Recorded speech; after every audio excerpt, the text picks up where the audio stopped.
Welcome back. So excited to have the sit or start Wednesdays, Bob.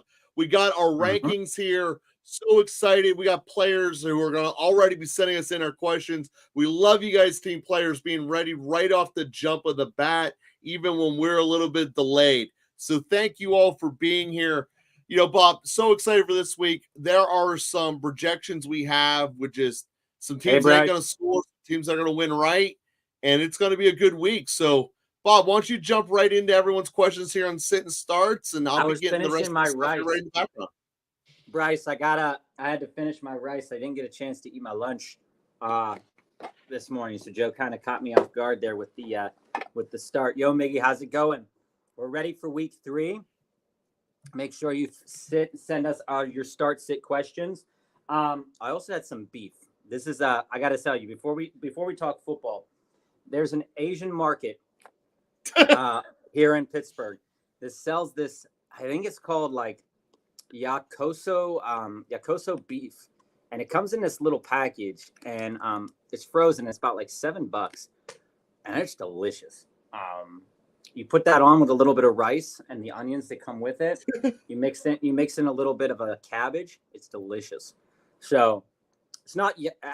I'll get it to you next time. But it's absolutely delicious. So I definitely recommend it. But Joe, in terms of coming up with this week's games, we got to talk about Thursday.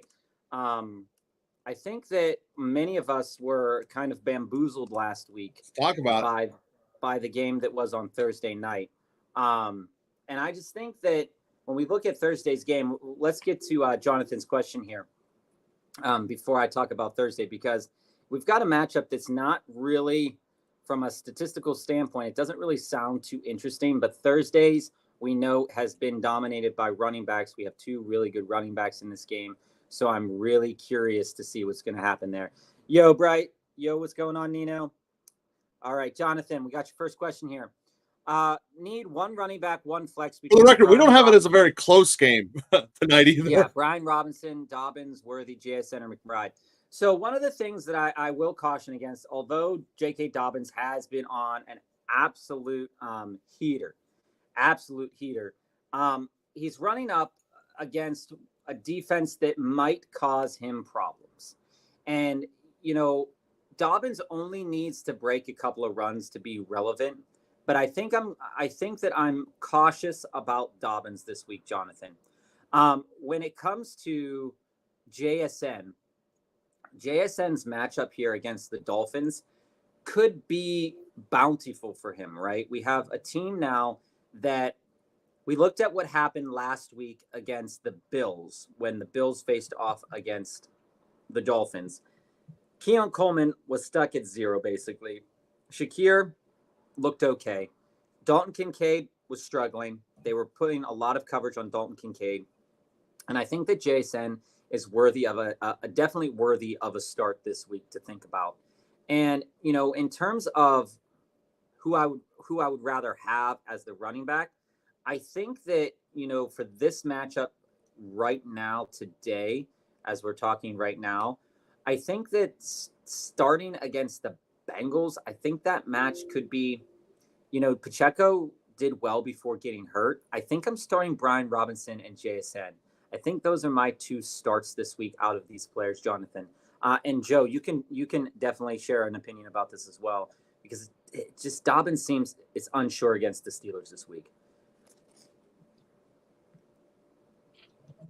Yeah, well, so that's the issue here. When we look overall at the week, your question, you pull up our rankings here for where we're at with running backs, and you know, you gotta go pretty low to find Dobbins here, unless I'm missing an easy read here.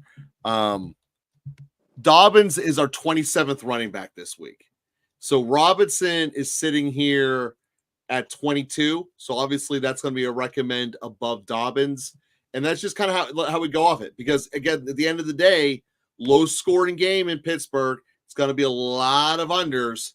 So there's not going to be just flat out enough points to go around. Certainly not enough touchdowns in comparison. I understand that, you know, Washington's not lighting the world on fire, but that's what you get with the matchup. Yeah. And I think when we can talk a little bit more about it too, Bryce, Joe, you're always wearing blue, never diversifying.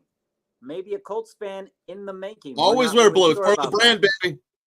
Jonathan, I do think it's smart. It's smart to start Brock Bowers, like we were talking about. We do have Trey McBride this week ranked above Brock Bowers, but I think that when it comes to Bowers in general, the matchup is fantastic, and I don't think you can bench Brock Bowers right now at all. Bryce. Yeah. Hardest question, possible sit one this week: Olave, Nico, Wilson, or Ayuk.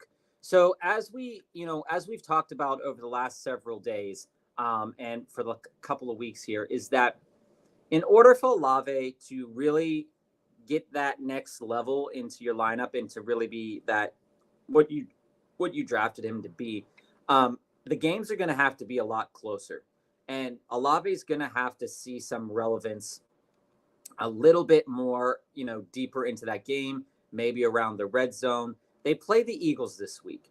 The Eagles is a really good get right kind of matchup in terms of a stats standpoint for Olave. I think that Olave is definitely an interesting play.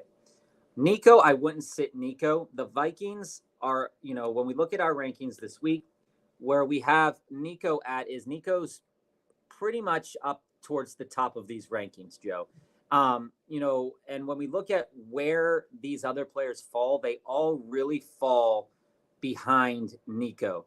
Ayuk is a little bit ahead. Mm-hmm. So for us this week, if I was to sit any one of these players, I think I would sit Olave because I'm not quite sure how relevant he's going to be within the framework of the matchup, but it's definitely a matchup that he could feast on for sure. How do you fall on that, Joe? Mm-hmm.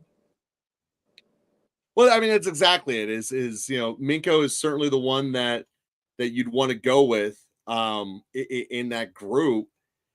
And then, Bobby, like I said, you just nailed it. You just read it off the chart here. Sorry for all you guys who are watching and trying to wonder, why am I keep looking off screen? Because I am having a major issue of Excel fighting me, and I am not liking it. And I'm trying to fix this so I can give all the quicker answers because things sometimes annoy the hell out of me. And anybody in the chat right now can also work with Bryce on this question as well. I think how I would think of it is I would start Garrett Wilson, I would start Nico, I would start Ayuk, and I would sit Olave. But here's the one thing that I'm really, really questioning, and it's something that I brought up, and we can talk about it right now because I wanted to talk a little bit about this Jets game, right?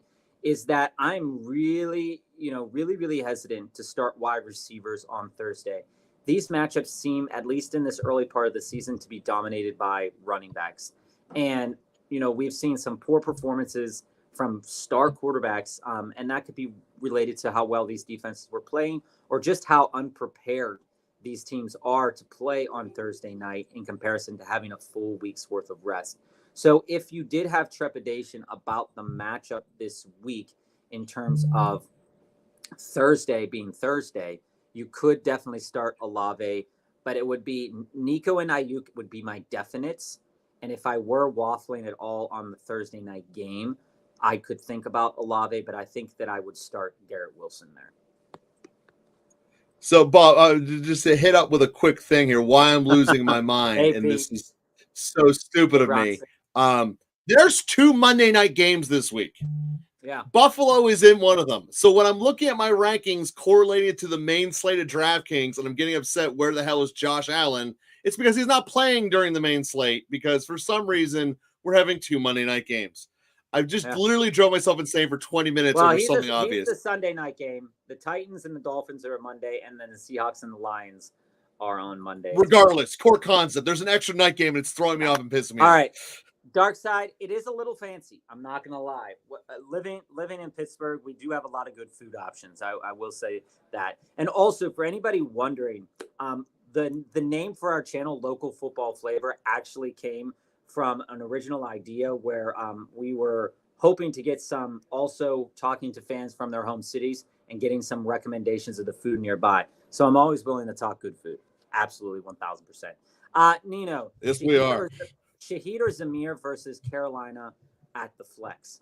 I think right now, when we look at, and we talked a little bit about this the other day, is that it feels like everybody is a go for Carolina.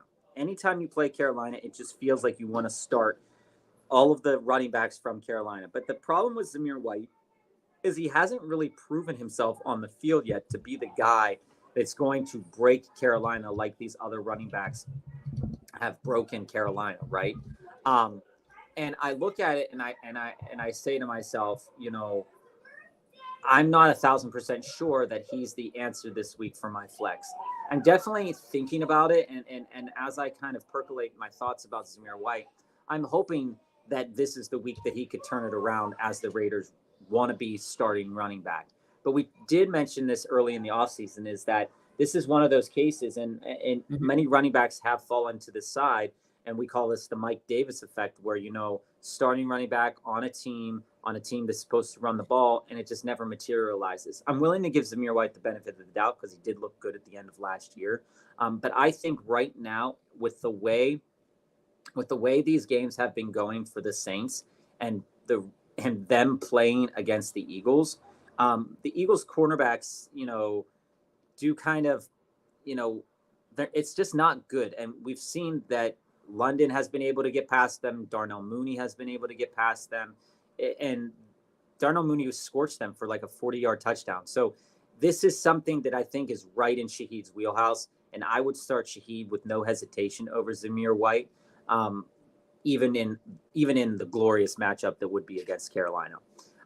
George Plays, welcome back. So someone dropped Keon Coleman. This glorious matchup. Someone dropped Keon Coleman and Terry McLaurin. Should I pick one of these up? I know you were going after JSN, and I see all the questions also in the chat as well. We'll get to all these questions.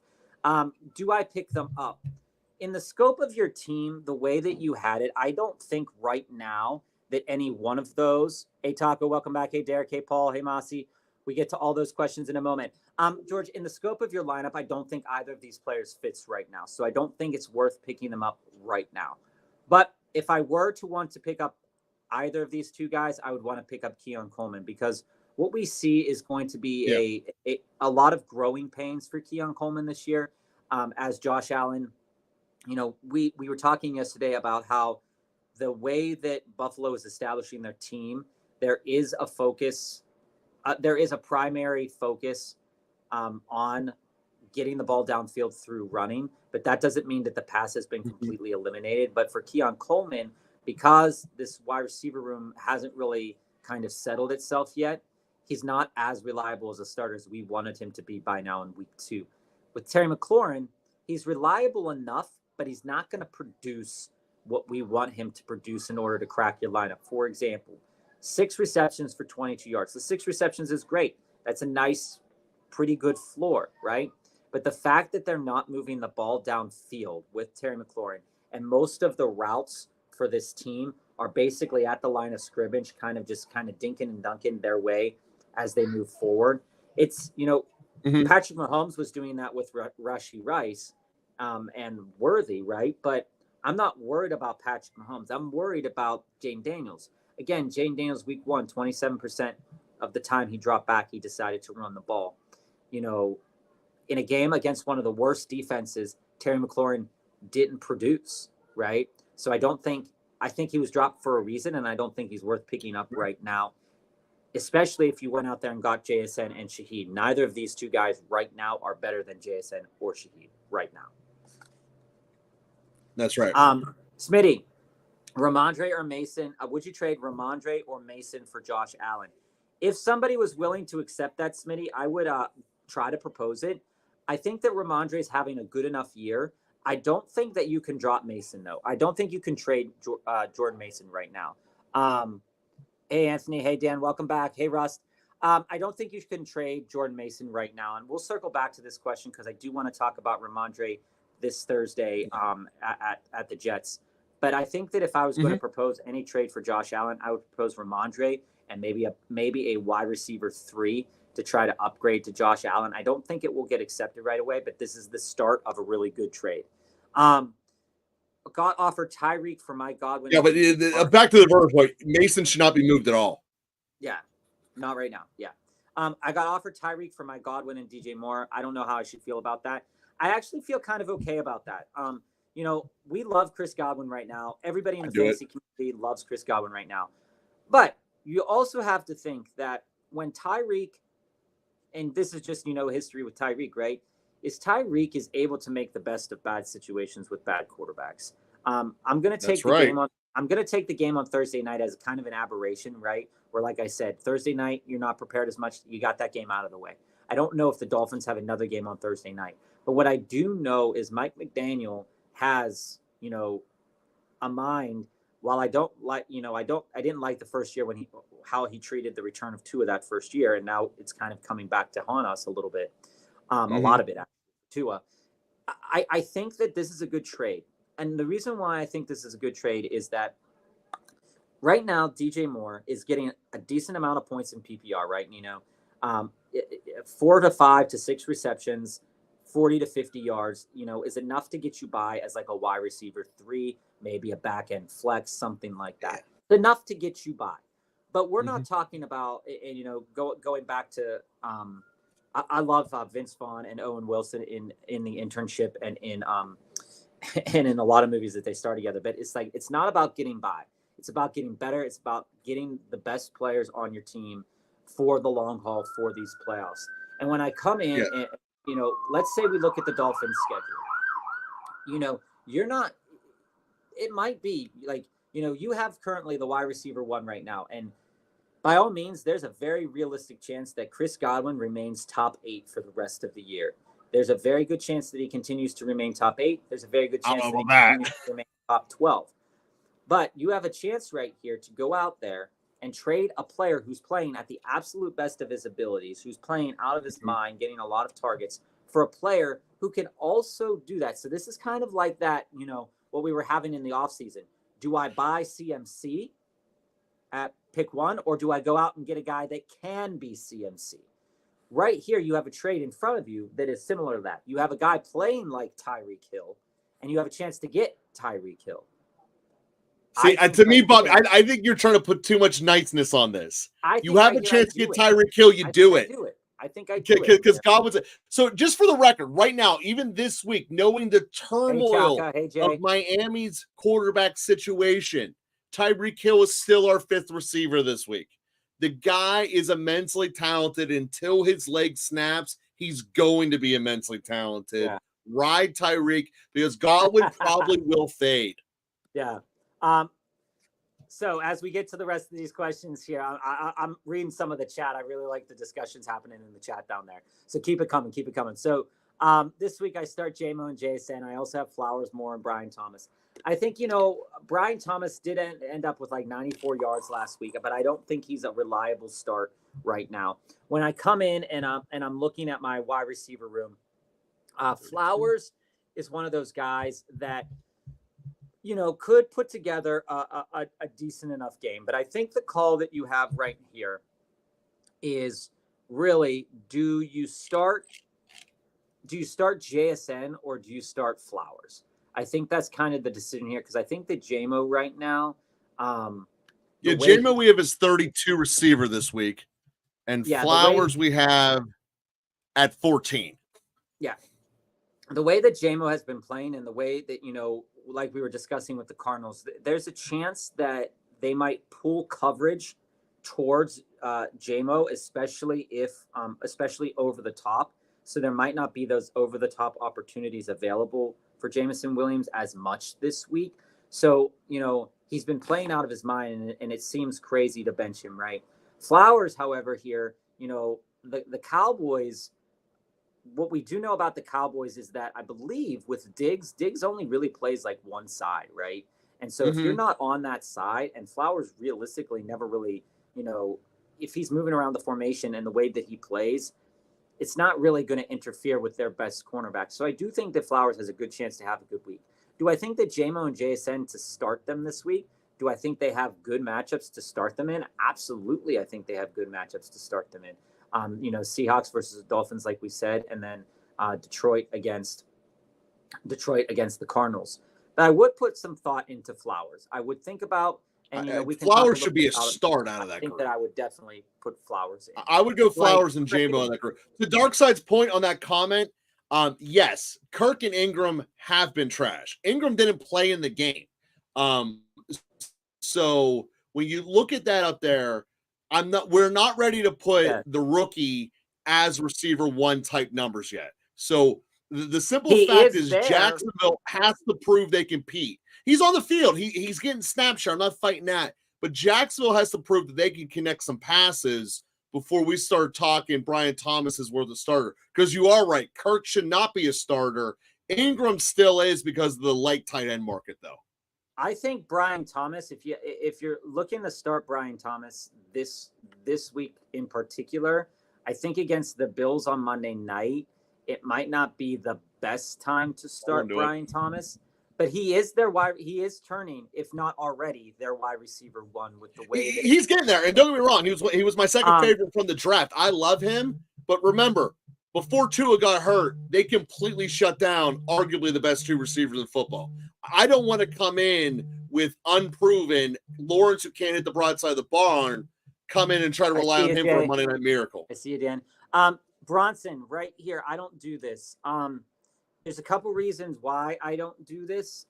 One, with Ridley, we have to take Ridley's kind of target share, snap share into account on a team What's Bronson's record? Do we remember what it is? On a team that's not realistically, fantastic here. I think that when I look at this trade, Bronson, and you can drop the rest of your team in the chat because I'm not sure, like Joe said, we want to hear a little bit more about your team here again. You're 1-1. I think I stick tight. I think especially, Jefferson's dealing with a quad. His injury's not as severe as Debo's.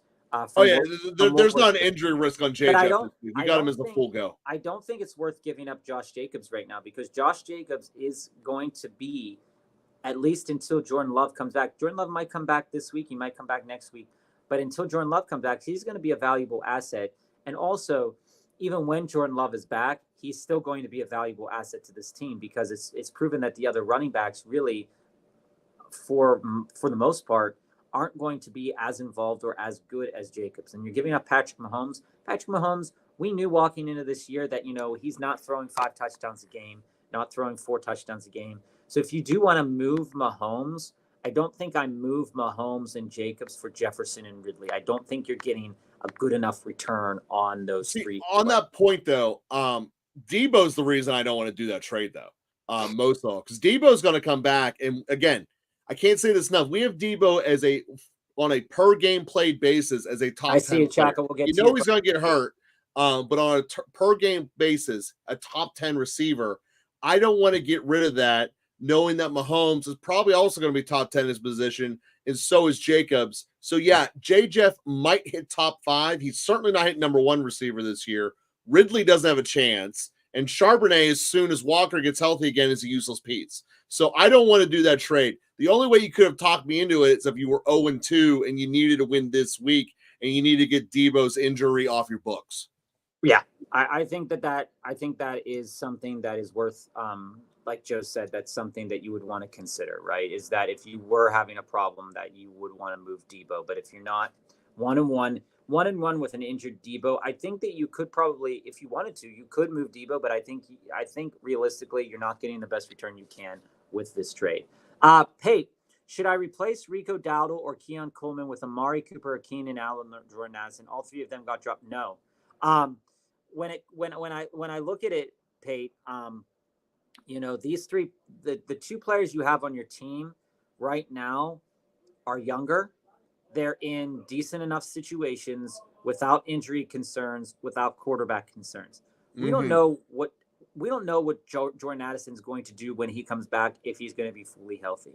We don't know how Keenan Allen is going to make this team, if it can be better. We don't know how. You don't want to bear. You don't want to bear. And Amari Cooper, we have seen Deshaun Watson with so many struggles so far. Jerry Jeudy has looked better, right, statistically, than Amari Cooper. May not be better at the game of football, but I don't think that either of those 3 players are worth dropping Coleman or Rico Dowdle at this point, Pate. Sit one between Ayuk or Devonta Smith. Hurts is my quarterback. Coming over to the rankings here, I would sit Ayuk over Devonta Smith, but I will caution and say, these Saints games have got out of hand really quick. And who knows if that's going to happen again. But also, it seemed these games were, CD Lamb and then, not even counting Carolina, but you have to, the wide receiver one hasn't put up great stats in the game. So with AJ Brown hurt and them going to Britton Coventry or whatever his name is, and Johnny Wilson That's and his John name. Dodson, I think that with Jalen Hurts and his, sometimes he wants to pass the ball a lot, sometimes he doesn't, sometimes the game plan calls for it. I think this is a game where I still start Devonta Smith over Brandon Ayuk, but I will say that Ayuk does have the better of the matchup, and with Debo down. So although our rankings say Devonta Smith, and I would tend to err on our rankings, I do like Ayuk. I do like Ayuk, and Ayuk is pretty high in the rankings as well. Wait, here's the other part that I want to hit about that Philly game. Is that with the Philadelphia game? Hey Dom, I see you. The Saints, we have it as a toss-up, not as much of a 3-point spread as I need to think about it a little. We have it as much more as a toss-up.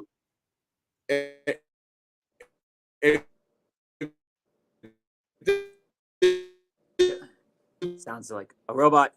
This game were in Philly would be a legitimate favorite. Yeah, your camera, your volume started messing up. The internet's busted on me, man. I don't know what to tell you. But yeah, we'll come back to that, Jonathan, because I do want to talk about that a little bit more, those two matchups.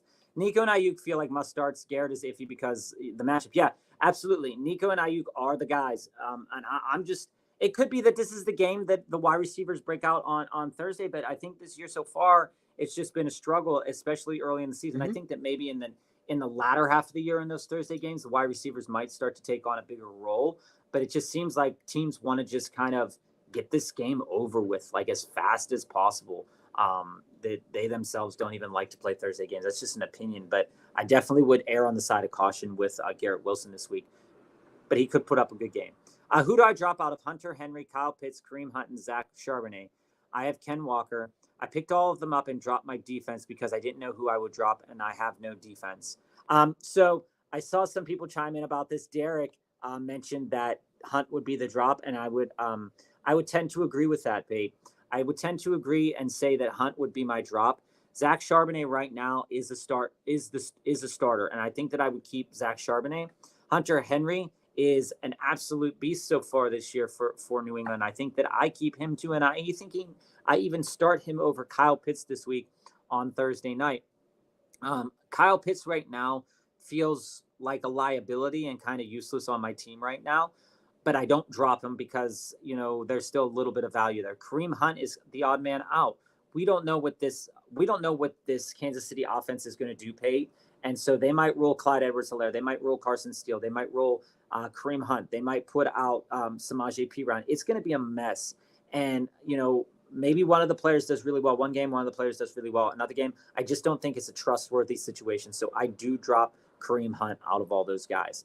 Miggy, do I start Rachaad White? He did practice today, but I feel like that might give Bucky more workload. Do I go White, or would you choose Tyson Chandler or Justice Hill? So Miggy, here's how I fall on this. And it's something to really be concerned about when it comes to injuries, right? Is that even if Rachaad White plays, like you said, this game plan might be built around Bucky Irving. And so even if he plays, they want to have Bucky Irving prepared with a full load. And I think right now Rachaad White is a definite liability, and I don't start him. So Bob, the further dive into that point, they're playing Denver. So when you look at this and say, hey guys, can we get away without forcing White back early? Can we give him the extra week to rest? The answer is yes. You're playing Denver. Yeah, and if in fact Rachaad White is not playing or is having an issue, we do have Bucky Irving ranked really high in our rankings this week. He's a definite start for us playing Denver with the injury to Rachaad White. Now, and the disclosure to that is the assumption that Rachaad White will not play. That's the disclosure. Exactly. That's the disclosure with the assumption they might not play. So when I look at these other two, I look at Tyson Chandler. Tyson Chandler got involved last week. Justice Hill continues to be involved, but his role is kind of ambiguous, right? Sometimes there's a little bit more carry, sometimes there's a little bit more passes. So he's going to be involved, but it's an ambiguous role. When it comes to this Cowboys game, right, we just saw Kamara scorch them, absolutely scorch them. And I don't think the Cowboys are going to allow that to happen again, whether that's Derrick Henry or Justice Hill. So I think if I were to decide between these two players, and just looking at our rankings in general here, we have Hill ranked below Chuba Hubbard, and we have Chandler ranked a bit lower than that, behind Austin Eckler. But again, that's predicating that, Aaron Jones is going to get a little bit more of those carries, right? So even when you take it all into that perspective, if we were to switch up Chandler with Jones, Chandler would be above Hill. I think it's a bad situation right now, but I would start Chandler over Justice Hill, because I think that if he's going to be used, he's going to be used, in a way that Justice Hill won't be, Joe. Yeah, Taco. That's the thing, because Justice Hill at the end of the day is only coming in as your third down back. Yeah. So Taco, 2-0, got offered Tyreek and Chubb for Kyron and Godwin. Take it. I have Hurts, Kyron, James Conner, AJB, Godwin. No, I don't do that trade. I also got offered Jamar Chase for Kyron and Godwin. I don't do that trade either. You could get more. You're giving up a running back. And we talked about this the other day too, Taco, where we're looking at selling Godwin at his highest value, because right now he's wide receiver 1. And, some people will say, well, he's already wide receiver 1. Why are you searching for another wide receiver, another better wide receiver, right? Well, the logic he's outkicked his coverage. The logic there behind that is, the same thing with Alvin Kamara, right? Is that nobody wants to trade out of or into Alvin Kamara right now, because he just had 4 touchdowns. And when you look at his total stats over, in the history of his career, how many touchdowns is he realistically going to get on the year? He's sitting here at 4 touchdowns total, right? And in his career, in any one, he's had games where he's blown up for 4 touchdowns, but he's maxed at around 16. Back in 2020, he had 16 total rushing touchdowns and 5 total receiving touchdowns. So that's a total of 21 touchdowns, where, he's already got 4 of them. So you're buying into something that's already returned some of its value. With Godwin, you're trading out of that for the same degree. I think you could do a little bit. I think you could do a little bit more. I do want to trade into Jamar Chase. A lot of people are trying to sell out of Jamar Chase, and I also am a proponent of selling out of Jamar Chase, depending on the value that you get. But I'm also buying into Tyreek. I'm also buying into Chase, but I'm not buying into him with Kyron and Godwin. I think that Kyron and Godwin's, Kyron's definitely going to be on the backside of a lot of things right now until Kupp and Puka come back, until a lot of those injuries clean themselves up. But I think that I think a trade that I would try to put together instead of Kyron and Godwin is maybe I go out there and try to do like, maybe I try to go like Godwin and Connor for Jamar, something like that. Connor's definitely going to be a valuable asset as well. But you do have Jordan Mason to kind of buoy that a little bit. I don't think Chubb's worth it. We'll talk a little bit more. That's the thing there. It's not that it's bad to go to Tyreek or there. You're definitely getting rid of the 2 pieces you need to get rid of.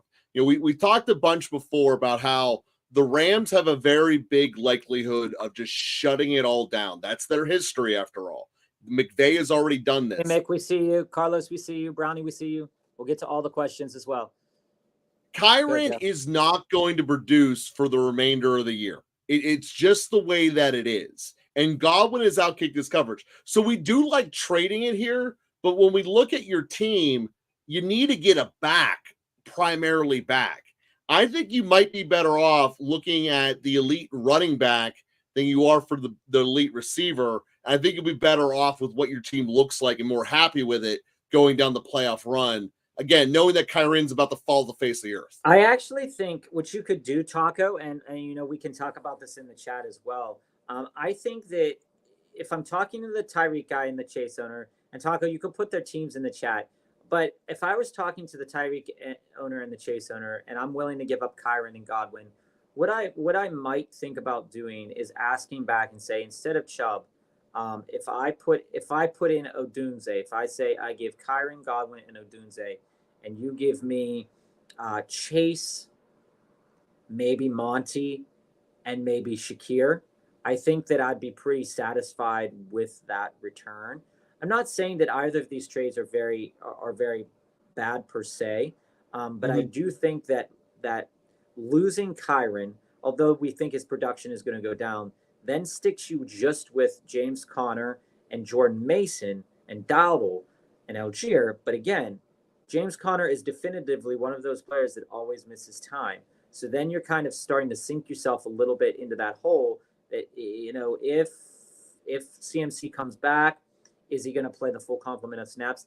I think I'm a little bit concerned about it from that end. So I definitely want to get something back more than I would want to get Chase and something else. Whether that's Chase in the back, yeah. Whether that's something else, just kind of spitballing it a little bit here. Whether that something else was Najee or Brian Robinson, I'd want to get something else. So we can talk a little bit more about it, Taco. You can just put it down in the chat and we'll get to it too. Derek sent Monty and Tyler Johnson for Ayuk and Eckler. PPR, my running backs are Achane, Gibbs, Monty, Benson, Wright. Wide receivers are Garrett Wilson, Jane Reed, Higgins, Deontay, Shakir. Yeah, this is a trade that makes sense. This is a trade that absolutely makes sense, Derek. When I look at it, we do love Monty. We also do love Ayuk. But from what your team is right now, Reed is not startable until Jordan Love comes back. Higgins is hurt, so he's not really startable. You're probably gonna miss a lot of action too. So you're sitting down here now with Wilson and Shakir and Tyler Johnson as your basic three wide receivers there. I think that's a good trade for you because Eckler gets receiving yards. I mean, that's something that he does really well. Achane and Gibbs are going to be good enough right now to carry you through, even with injuries and stuff. I think that you're going to be fine. Even if you had to start Gibbs and Eckler 1 week because Achane went down, I think that your team. Well, he got rid of Ayuk and Eckler. No, he's sending Monty and Tyler Johnson. Am I mistaken on that? The way I'm reading his current roster has Monty on it. Right, he's trading Monty away. Monty and Tyler Johnson. Well, I was misunderstanding. Yeah, adding Ayuk to your team is an upgrade. There's no doubt about that. All right, Paul, is Braylon Allen startable after last week's performance with a 2 flex position league? Okay, so back to this game. This game is a game that's going to favor running backs significantly. It will. This is a game where, we thought last week that Jalen Wright would be a guy that would get involved in the matchup. He didn't get involved as much as we thought. Jeff Wilson Jr. got hurt in that game as well, just going off this history standpoint, right? If we look at this game, Breece Hall I don't have a concern about Breece Hall. None of the news media has a concern about Breece Hall.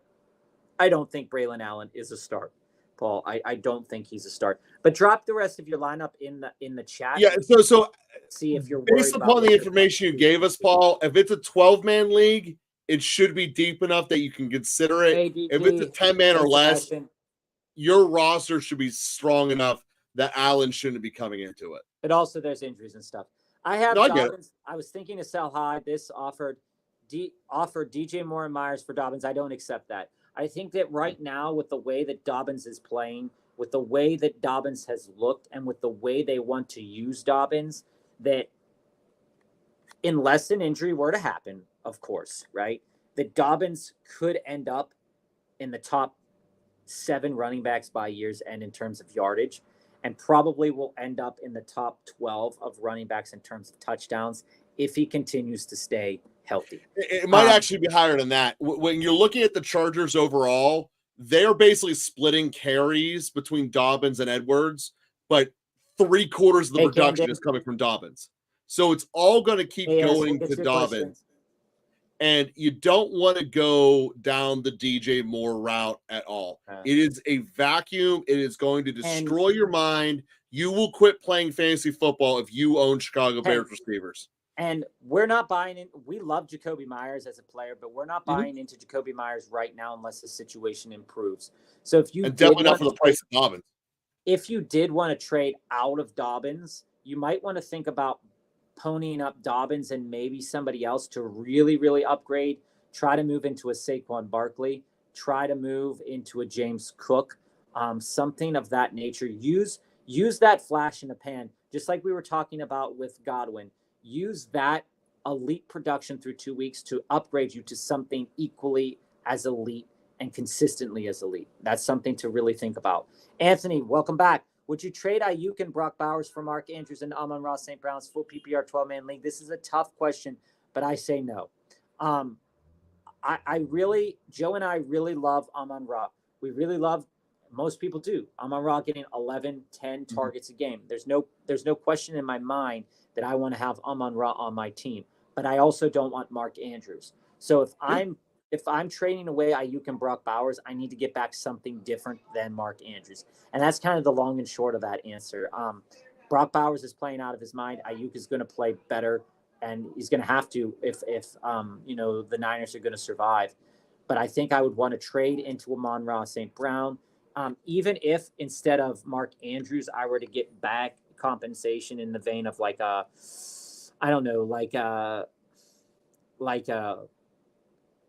McBride level kind of player as well in that same vein. Maybe I go in and get a running back, because I'm sure if you trade away Brock Bowers right now, I'm sure Hunter Henry's probably on your waivers or in free agency, and you could probably survive by picking him up. It's not necessarily that if you trade a tight end, you have to get a tight end back. Let me just repeat that, right? You can deal from a position of strength, and you don't have to get back that same position. So Mark Andrews right now doesn't really have a lot of value. Brock Bowers has a lot of value. Amon-Ra will have a lot of value. You're also trading to a player that had that hip contusion, whatever. He's known to miss some games. So think about that as you go through this, as you go through that trade there. Dan, different kind of question here. Took your advice and offered Olave and Ingram for Debo and Bowers. Apparently, the owner thought that it was just a lowball offer. He messaged the entire league about it, how to handle it. So, Dan, the thing about leagues is every league is different. And you were trading a healthy player who produced last week for a player that went down. The trade didn't get accepted. It's definitely not a low ball offer. You're trading a player who's playing and a player who's not playing, again, for a player who's playing, not playing. Both of these players at the beginning of the year, Olave and Debo, were both drafted in the same round. Olave hasn't returned the same value of Debo so far this year, but the trade is fair enough in that perspective. Evan Ingram also. So Dan, for me, how I would handle that situation, So the owner, I sent the offer to everyone that I'm making terrible trade offers. Sorry, my rep, worth responding in the league chat. Feels Bush League. Yeah, it feels Bush League. Those are the type of members, and anybody in the chat can respond back here to Dan too, because when it comes down to these trades, if a person's just not willing to trade, they're just not willing to trade. If they want to come back at you and say this is Bush League, this isn't a fair trade, and they're not willing to offer you something back in return, you made the overture. I mean, the guy's not worth trading with. It seems like he's a player that doesn't want to trade, Dan. So in my opinion, I would just be like, okay, move on. I don't think it sours your trade rep at all, because you're giving credible talent for also hurt talent. And I think your league mates will understand that. I absolutely think your league mates will understand that, Dan. When it comes to trading, there are going to be sides that people don't like. It's obvious that guy doesn't want to trade you. I would definitely move on. We'll find a different. Yeah, and Dan, that's not something you should worry about moving forward. Yeah, we'll find a different trade partner for you. Rust, someone just offered me CMC and Jalen Warren for Gibbs. A lot of people in the chat suggest not to do it. I don't do that trade either. There's no question in my mind that right now CMC is not a guy, especially with all the injuries that people have taken on this year so far. CMC is not a guy that I'm trading for. And it was in the same respect that, there were a lot of players last year, like Justin Jefferson, where we were talking about on the air last year, it's like, should I trade into Justin Jefferson? Should I trade into Justin Jefferson? Should I trade into Justin Jefferson? Because he has that high profile talent. And it turns out that didn't even do anything. Even if you had him on the back end, it really didn't do anything. I think, and I agree with most members of the chat right now, that I'd rather have Gibbs, and I'd walk away from that trade. To me, absolutely, Dan, this is a low ball trade offer. I wouldn't accept it, but I also wouldn't counter it. I would just decline it and move on. Your league mate is a sour person, it seems. So I would just, That's not basically even it. worry about that. Jay, start Mike Evans or Rashid Shaheed. Also start Stevenson or Pollard. I start Stevenson and I start Shaheed. I know I really like Mike Evans a lot. And, Mike Evans is a fantastic player. Mike Evans is also ranked really high in our rankings in terms of what he could output this given week. 7th receiver this week. When I look at these matchups, though, and I look at what's going on here, is that he's going to go up against unless they move their best corner to the slot to go up against Chris Godwin. The majority of the time, he's going to be facing the best corner. Now, is Mike Evans able to be better than that? I think he will. But what I will say, though, Joe. Yeah, but that best corner just let George Pickens go for 6 and 90? And Mike Evans is a much better receiver than George Pickens with a much better quarterback. I get it, but George Pickens is a lot younger. It's the beginning of the year. That age doesn't matter yet. There's something, he went 2 for 29, Joe, against George Pickens. Went 2 for 29. He had a couple plays called back because of because of penalties. But that game could have been elite for George Pickens. I think right now on Wednesday, come back to me tomorrow. Right now on Wednesday, I'm starting Shaheed and I'm starting Stevenson. And in my mind, it's not really a question of, based upon the production. Do I think that Shaheed and Evans could kind of match productions? I think that it can. But with the way that Shaheed has been going over the top, I don't know if we see the Eagles able to stop that. I don't think that they've been able to stop anybody realistically. So that's kind of where I'm at on that. Chaka, should I trade away Barkley for Devonta Smith, Ramondre Stevenson, Amari Cooper, and Evan Ingram? Holy shit. That's a lot to take on. That's a lot of players to drop. Joe, this is definitely worth considering, right? I think that. So I love Barkley. I really do. But here's the issue. Really love Barkley too. We need to know. See all the questions in the chat. We'll get to all your questions. Alibi, I see you. You're welcome, Dan. What we need to know is who else on your roster are you going to cut to make that worth it? Normally, acquiring the volume doesn't end up being worth it because of that factor. But realistically speaking, there's a lot of fluff there. Amari Cooper and Evan Ingram are kind of fluff to make it feel even. But, I don't feel like Amari Cooper or Evan Ingram right now are going to see your roster because of the injury and the play of Deshaun Watson. Do I think that Evan Ingram could be better later in the season? I think so if Trevor Lawrence gets his head out of his ass and, if coaching staff does too. But for Barkley right now, I think that Devonta Smith is a great return. I think that Ramondre right now is going to have a couple really good games stringing together in a row. You're buying Ramondre at the tip of his value, I think. I don't want to do that. Ramondre is the type of guy that probably is not going to clip 25 to 28 points on a weekly basis. He's probably going to normalize somewhere between 12 and 18 points on a regularity for his league.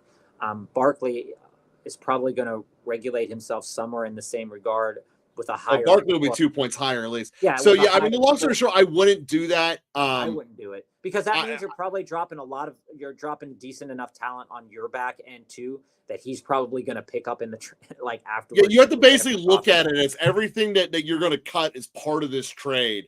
And I don't think overall that when you add it all up, it'll be nearly worth it. It's always better to have only one player off type trades. What I mean by that, it's a 3-2 or an even amount of traded players. So that's one about.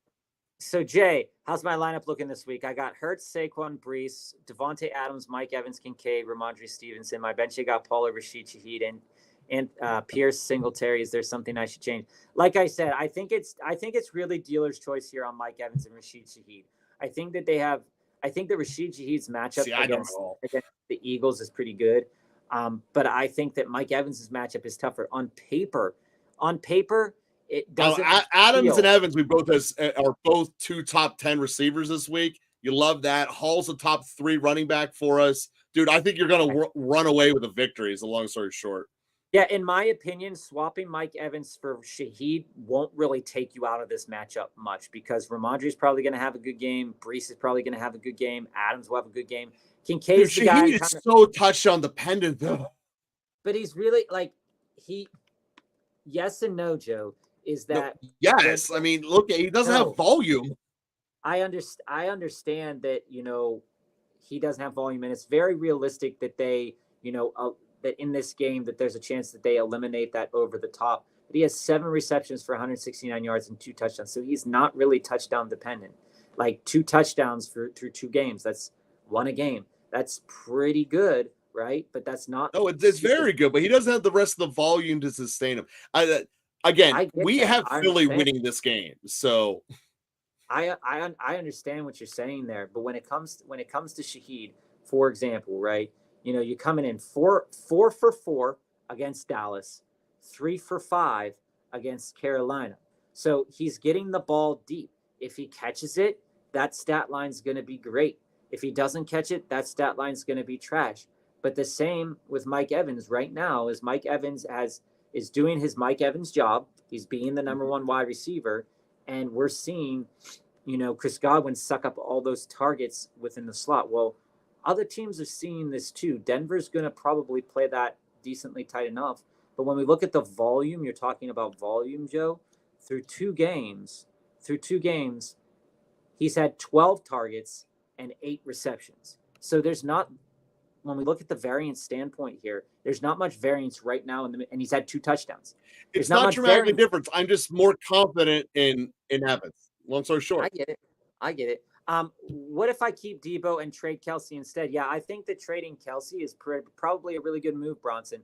I really like the idea of getting Flowers there, but back to the trade that you have here, Bronson. What about Mahomes, Jacobs, and Kelsey for Jefferson and Ridley? Might also have to give one more of either Waddle, Ladder, Terry. I don't think you should have to give one more.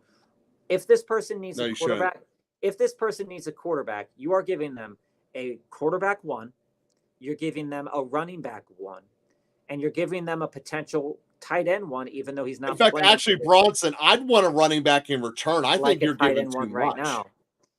Justin Jefferson right now, and Ridley is playing over expectations. There's nobody here, and we can look at the chat here, Bronson.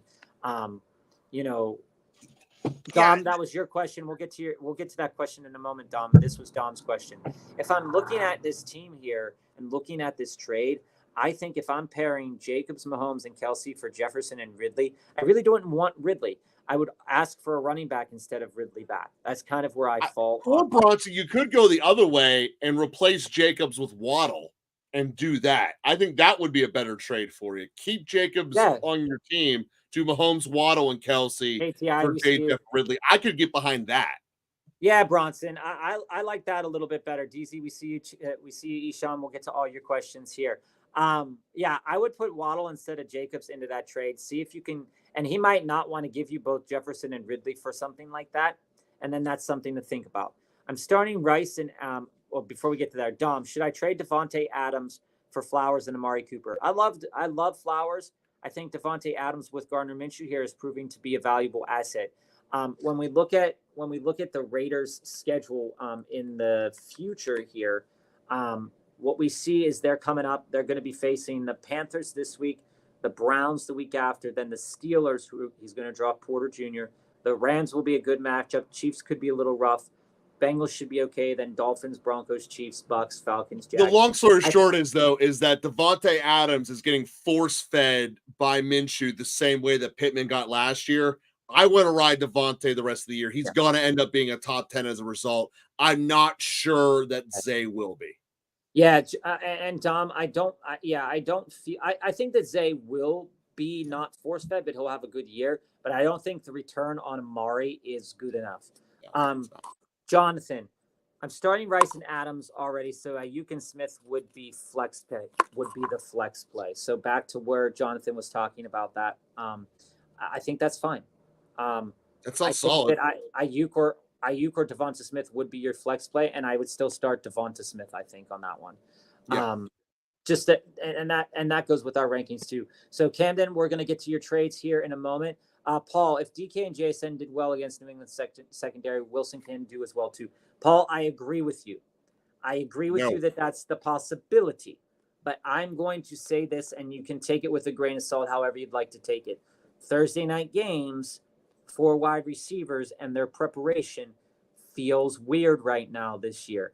I think it will kind of solve itself and regulate itself over the course of the year. But when we look at this game, you're looking at 2-star running backs. And if they don't have to really, really involve all these wide receivers for a significant period of time, you're also taking a quarterback with a prior injury from the year before, who is old, on a Thursday game on 4 days of rest. If this was Aaron Rodgers from a couple of years ago, I wouldn't have a problem with it. But we didn't have. This is the first time Aaron Rodgers had to do this in 2 years. So I think that's a concern as well. Paul, Bob's exactly right. Is that if there's, in all likelihood, we're projecting this game that the Jets are going to run away with it. Like hey, the Jets Parker, are going to win by the Jets are going to win by 9.5. That's what we think the spread should be for this game. So when you look at this, is that there's no way they're forcing Rodgers throwing the ball whenever they have a lead like that.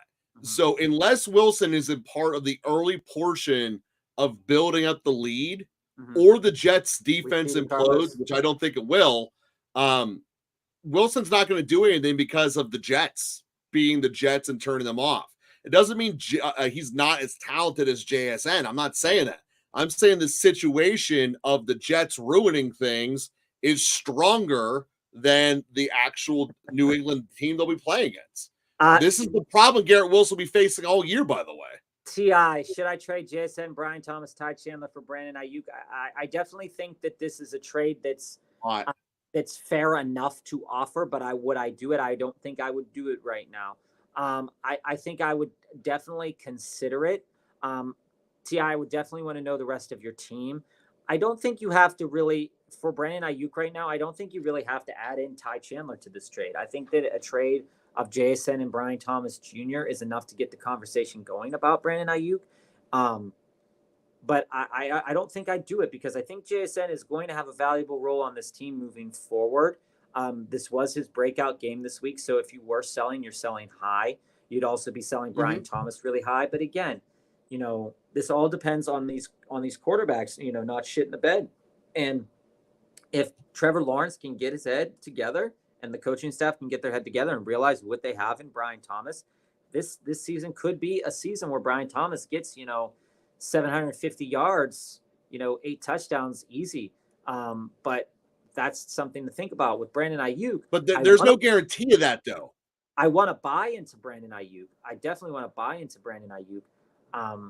And this trade is fair enough, but like Joe said, 3-to-1 trades are really sometimes very difficult to push through. This needs a little bit of work. So if you post your team in the chat, Ti, we'll get to this. We'll circle back to this. And Bob, before you jump though, to hit on Kirk here, there's no guarantee that Kirk, Jacksonville, and the rest of that passing game is coming back. And the reason for that is Lawrence has lost 10 straight games now. Like this has not just been, we're starting slow. This has been him for a while. Lawrence could be broken. There's no guarantee that this Jacksonville passing game is getting fixed. Yeah. So here's a question from Nino here. Nino asks, would you start Godwin versus Denver over Ford and Ramondre? Got both running backs starting in the flex. I would start Godwin over Ford. So I think in my flex, if I have those 2 flex spots, Ramondre is a full go for me. It's a full send for Ramondre on Thursday Night Football. And I think that I'm pulling back on Ford. When I look at Ford's, when we look at Ford's matchup, it is what it is. The Browns are what they are. If they're going to take him out of the game for any one reason or another, that's just kind of unrealistic. The Giants suck, but at the same point in time, Godwin is going to be used against this Broncos defense, and he's not going to be shadowed by their best cornerback. We know that Godwin has been playing well. Ford, for his part, hasn't been playing as well. I would start Godwin over Ford, and I'd play Ramondre. And it's not, and I don't think it's really that close. And remember the rule for Thursday Night Football. You always, if you're going to put him in your roster throughout the week anyway, you always make him be out of your flex and into the position hole. Yeah. You always do that for flexibility due to tomorrow's injuries, long story short. Jonathan, better rookie handcuff to hold between Ray Davis, Blake Corum, or Trey Benson, currently holding Davis. I think Trey Benson and Ray Davis both have good hold value. Blake Corum doesn't. I think that Ray Davis, if Cook were to go down, and we saw what Cook can do, if Ray Davis is as talented as Cook is, which people agree that he can be, I think that both of those are really good, but I wouldn't go out of my way to drop Ray Davis for Trey Benson. I just hold Ray Davis. If I have the ability to hold Ray Davis, hold him. He's on an offense that's really good. Mick, wasn't able to get Derek Carr, but got Allen at the running back. Current room is Fields, Love, Achane, Hall, Dowdle, Irving, Allen, Neighbors, Adams, Rice, Tank, Rome, JMO, Kittle. Like team, but any plays or trades for quarterback upgrade. If I'm trying to trade to get a quarterback upgrade, what you probably could put together is something like JMO and this is a redraft league, right, Bob? Yeah, something like JMO and Rome. A lot of, put a Donze in it. I don't think Adunze has a lot of value right now, but But you want him off your team. If I wanted to, and this is what I would do, this is what I'm saying to you right now, Mick. I'm not sure you have to, at least for this week's games, I'm not sure you have to actually go out and trade for this week's games. Oh, I disagree with that. Fields becomes absolutely useless next week when Wilson starts. I'm saying so. I would do Rome and Fields now. Listen, I'm saying you could probably flat out, from most intentions, flat out drop Justin Fields right now for Gardner Minshew against this week against Carolina. That's true too. I did the same thing in my league. I don't think with the way Justin Fields was playing, I don't think that anybody really realistically would pick him up. But if I did want to try to trade him, he's not one of those guys that anybody, even the people that are struggling at quarterback like you are right now with Love, I don't think anybody realistically, with the way that Justin Fields has performed, really wants him on the team. So I would just kind of just flat out make it. I mean, if Minshew's out there, he shouldn't be out there, though. He shouldn't be out there. And I think for your team, he wasn't out there. But if you wanted to, you could try to put together something for a low-level starter. Yeah, I'm just going off the assumption the waiver wire is dry. I would move Fields now while he's still a starter, tie him up with Odunze, and try to upgrade, possibly into a Minshew or a the other one I'm liking who's growing on me is Geno. Geno's coming out of the gates hot, and those passing game's working. Too. Geno's definitely a good target too. Hey AGM, hey RGQ. Let's go to the next question on the block here. Carlos, give up Kyron and a first for Malik Neighbors. Kyron and a first for Malik Neighbors. It's definitely something that after this week's game is intriguing enough. But when we're talking about the future and we're talking about what that first pick could be, I think that right now with Malik Neighbors, you're buying him after his best game. He's probably going to have some down weeks in the future. Rookie wall does exist. I don't do this trade because I think that, depending on what they decide to do with quarterback situation, I don't know if I would want to own Malik Neighbors next year, depending on what they do with quarterback. And that's kind of the struggle with a play like this. I think I'd give it like a week or two. Let Malik Neighbors cool down a little bit, because right now, and this is why I say it, especially in dynasty leagues, Malik Neighbors after that performance, Marvin Harrison after that performance are going to cost you so much. And, thinking about their future is very, very bright, right? When you look at these two guys, and especially when you look at Neighbors in this conversation here, going after Neighbors right now after that hot start, people understand that he has a hot start. So you're going to have to give up a lot to get him. Mm-hmm. You're going to probably have to give up a lot in 2 weeks. You're still probably going to have to give up a lot in 3 weeks, but the framework might have changed a little bit more, and it might be valuable. He's not going to get any more valuable than he already is. That's what I'm trying to say. And Carlos, to this point, being in a dynasty league is obviously different than a redraft league. There are a ton of high quality running backs that are potentially going to be cornerstones entering the league. So you can't be giving away your first round pick. Your second, sure. You cannot be giving around your first round pick, because you've been giving away a stud running back that you could build around forever. We'll take a look at that team in a minute, Paul. To follow up, this is another neighbors question. Neighbors and Kittle for Chase. I think that Neighbors and Kittle for Chase. Are you offering so Brownie, if you're still with us here, are you offering Neighbors and Kittle for Jamar Chase? I think that's a lot right now, but I think that's a type of deal that would probably be a no-brainer for the person that's getting Chase, or getting for the person who you offer to for Chase. I think they accept The one that who's selling Chase would take that. Yeah, I think they take that immediately. Which side do I like better? I like Kittle a lot, but I think that Jamar Chase is going to have some great games coming down the pipeline, and Neighbors probably isn't going to have as many great games as Jamar Chase probably will have. I'd rather have the Jamar side in there, but it is tighter than most people might think because of George Kittle and the way the tight ends are playing like kind of garbage right now. Sebastian, trade Drake London and Dobbins for Jamar Chase and Corum. I don't really want Corum, Sebastian.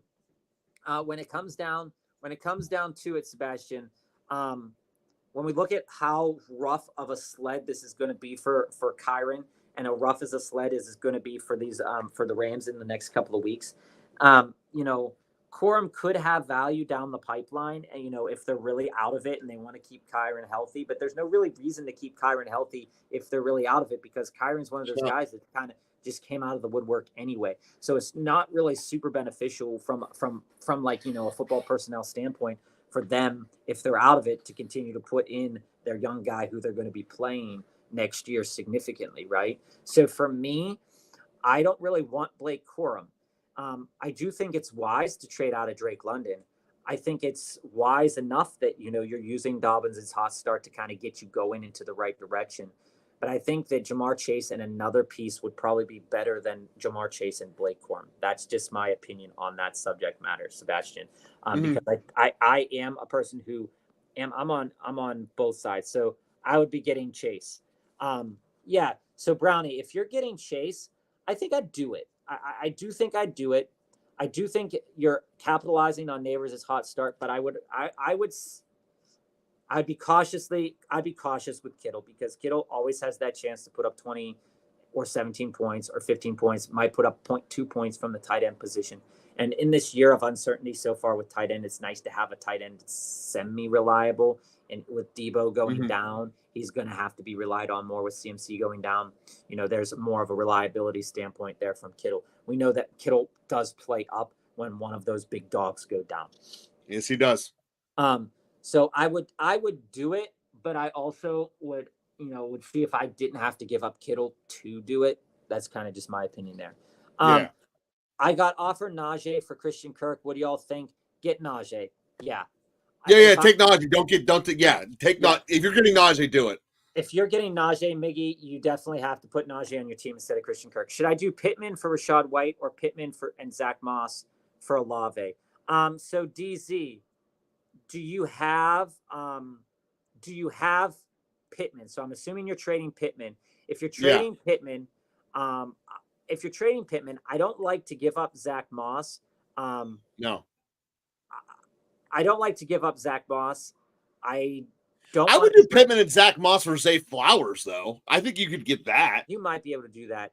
I would, if you're asking me just about the trades that are on the table, which one I like more, which one I would prefer more. I like the second one more for you, because Rachaad White basically doesn't return any value to your team, but Olave does. But I don't want to give up Zach Moss. I'd see if I could give up a different piece there, which probably you wouldn't be able to do. Hey, yes, great to have you here. Do I go with my gut on Allen or Baker in a 12-man league? Baker's been playing out of his mind. There's no question about it.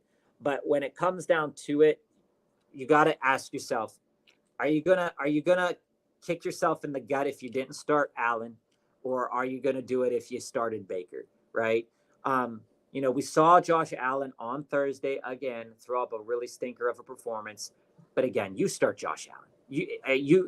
I know realistically you want in your heart of hearts to start Baker Mayfield because of the way that he's been played, but you start Josh Allen. This Jaguars defense is terrible. You start Josh Allen, and I get it's super tempting because Denver is hot garbage as well. But just for the record, we have Baker as the 12th quarterback this week, Allen as the second. You got to look at it from the perspective of historical context. He's on the night game. He's on Hey, prime Marlon, welcome back. Allen's going to ball out. Yeah, and to your point here, Sebastian, there are better days ahead for Moss and Pittman, but right now the uncertainty, especially if you're an owner that's 1-1, 0-2, you want to get out of Pittman. The days that are going to be better for Pittman, they're probably not going to be great days. They're just going to be better than what we've seen so far. And for Moss, there are going to be better days for Moss. This team will end up finding a rhythm through the ground and through the air. So to that end, like I said, I would be comfortable trading away Pittman, but I would want to not move Zach Moss. And I'd see maybe, if I could throw something else in there that's not Zach Moss to get Olave. And I know everybody watching right now is like, oh, Bob's trading for, suggesting to trade for Olave. I just think it's a better deal than having Pittman, to be honest with you. And I know people, we're all on Pittman's butt as well. He needs to improve, and that whole team needs to improve as well. Pollard or Moss this week? So when we look at the rankings, where we see Pollard and Moss at, let me look it up real quick. We have Pollard. We have Pollard a little bit below J.K. Dobbins, and we have Moss. We have Moss higher than that. We think Moss definitely has a good chance to perform well against the Commanders.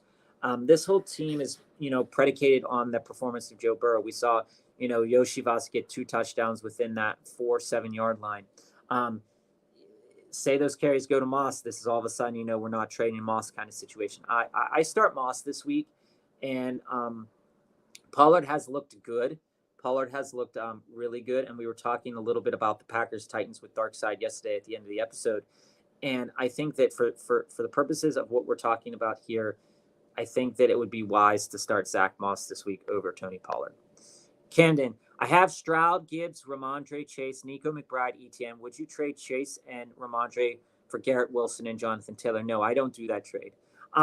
When it comes down to it, and anybody also can chime in on the chat as well to Camden's questions here. I know that guy says yes, and I know Sebastian says yes. Here's why I kind of pump the brakes on that. I really want Jonathan Taylor, but I'm not sure I want Garrett Wilson. So I would see if I can get something done. I'm okay trading out of Ramondre Stevenson, like I said, and I'm also okay trading out of Jamar Chase. But when we look at the schedule coming up for the Bengals, yes, they're going to draw Joey Porter twice, which you don't really want Chase in those matchups. But the next couple of weeks for Jamar Chase are going to look like this. So this week it's the Commanders. Next week, it's the Panthers. Next week, the week after that, it's the Bengals, then the Giants, then the Browns, then the Eagles, and the Raiders. Those are all pretty decent enough matchups for Jamar Chase. And if you're trading out of Jamar Chase, I don't really want to trade into Garrett Wilson. Do I think the trade is fair? I absolutely think the trade is fair, because do I think Jonathan Taylor is going to come and have some better weeks? I absolutely do. I think the trade is fair. Would I do it? I don't think I do trade both Chase and Ramondre for Garrett Wilson and Taylor. I'd see if I can get something else together. Again, both players, the trade is fair. The trade is fair. Would I do it? I don't think I would personally. I have Hurts, Rashad White, Montgomery, Braylon Allen, Brooks, Amon, MHJ, Olave, Devonta Smith, Debo, Tank Bauer, Sleeper League with 1 quarterback, 2 wide receivers, 2 running backs. Paul, let's get back up to the chat here where you're saying when we were talking to you earlier about one of your trades here. Let me search it up. Is Braylon Allen startable after last week's game? With your lineup right now, and knowing that you have Hurts and you have to start 2 running backs, I think in your regard, when we look at what you have to do this week and what you have to start, I think that with your lack of running backs, I think that you might have to start Braylon Allen. So I think you might have to start Braylon Allen based upon your lineup here with the uncertainty of Rashad White. So yeah, that's where I fall on that, because I don't know if Brooks can be trusted yet. So your starting running backs would be Dave Montgomery and Allen. And I think, you have an elite wide receiver combination there. So I think you'll be pretty safe in terms of the rest of the week. I don't think, I'd be stressing too much about it. How much fab do do I spend to pick up Jaden Reed? I think 25 to 30%, Eshawn. Jaden Reed is questionable right now, dealing with some nagging stuff. Jordan Love isn't healthy yet, but by week 4, week 5, we're going to get a better picture of what Jordan Love is going to put in front of us. I think I'm willing to spend 25 to 30% on Jaden Reed, but I'm not going to go ham. If my team is solid right now and he's going to be the guy that's going to carry me to the playoffs or something like that, I could realistically see the 30%. If nobody's really chomping at the bit to get him, put in 20%, but I think a fair 25% is worth it. Thoughts on what to do with Waddle? Any trade targets y'all recommend?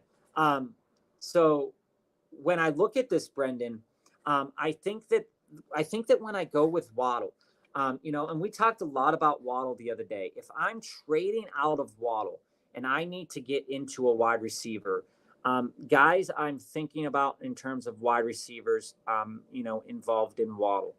Maybe I can move Waddle and another piece and try to go after Zay Flowers. Zay Flowers is kind of in that same realm of conversation. Maybe I can move Waddle and try to trade into up into maybe, Rishi Rice is going to cost you a lot. Maybe I try to trade Waddle into a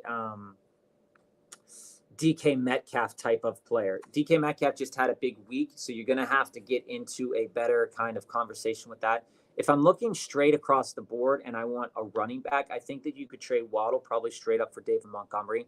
I think that you can move Waddle for a combination of, Najee and Shakir. While those two players aren't greater than Waddle themselves, that's definitely a combination that in the future could pay some dividends. Maybe go after the guy who's struggling, with Joe Mixon's injury and see what he might see if you can get together a trade, buy a little bit low on Joe Mixon, see what happens there. Also, trade across the board, a Waddle for a James Conner type of trade is definitely something worth talking about. If you need a tight end, I think that Waddle and somebody else could be used to get you into a McBride or could get you into a Bowers. I think Waddle still has enough value right there. Thanks, Carlos. Really appreciate it. Yeah, Camden, to your point, you have a couple of guys in here saying just take the trade. It's always worth considering a lot of different opinions when you go in to get a trade like that. Trade T. Higgins for London or Ayuk. I think I trade T. Higgins for Ayuk. Ayuk is going to have to turn it up for the Niners to be successful in the coming weeks. Jordan Mason is there. He's going to be successful. London, his game looked good last week, but it wasn't really great until that last touchdown. That could be said about guys like Calvin Ridley as well. I trade T and I move into Ayuk. Do I think that trade will be accepted? I don't think that trade would be accepted straight up. You might have to add in a little bit of pepper on the back end. But when it comes down to it, T right now, contracts, injuries, all that stuff is really playing a big role. I think Ayuk is the better play right there. Start 2, Devontae, DK, Flowers, Addison, Singletary. I think I go DK and Devonta in that deal. I don't know the rest of your team, Parker, so if you put it in the chat, we can definitely think about it a little bit more. I like Flowers this week as well, so those would be my 3. I'm not even thinking about the rest. Alaba, who should I start this week, Worthy or Shakir?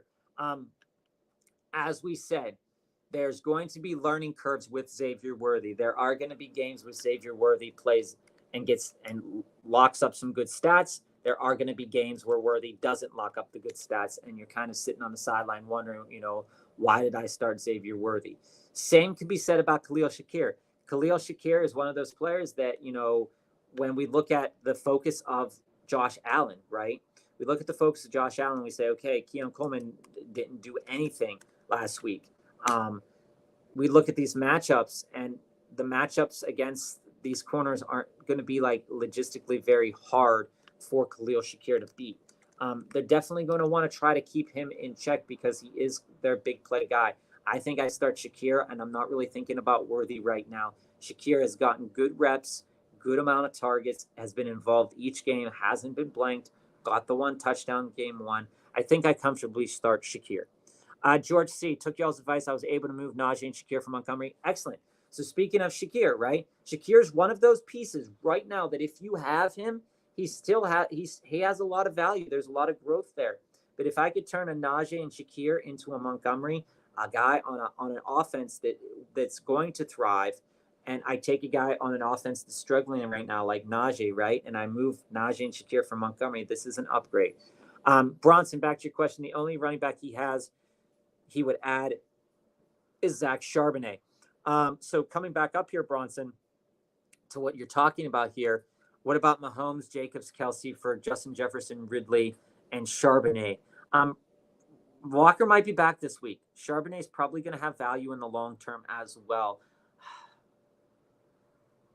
Do you really want Justin Jefferson, Bronson?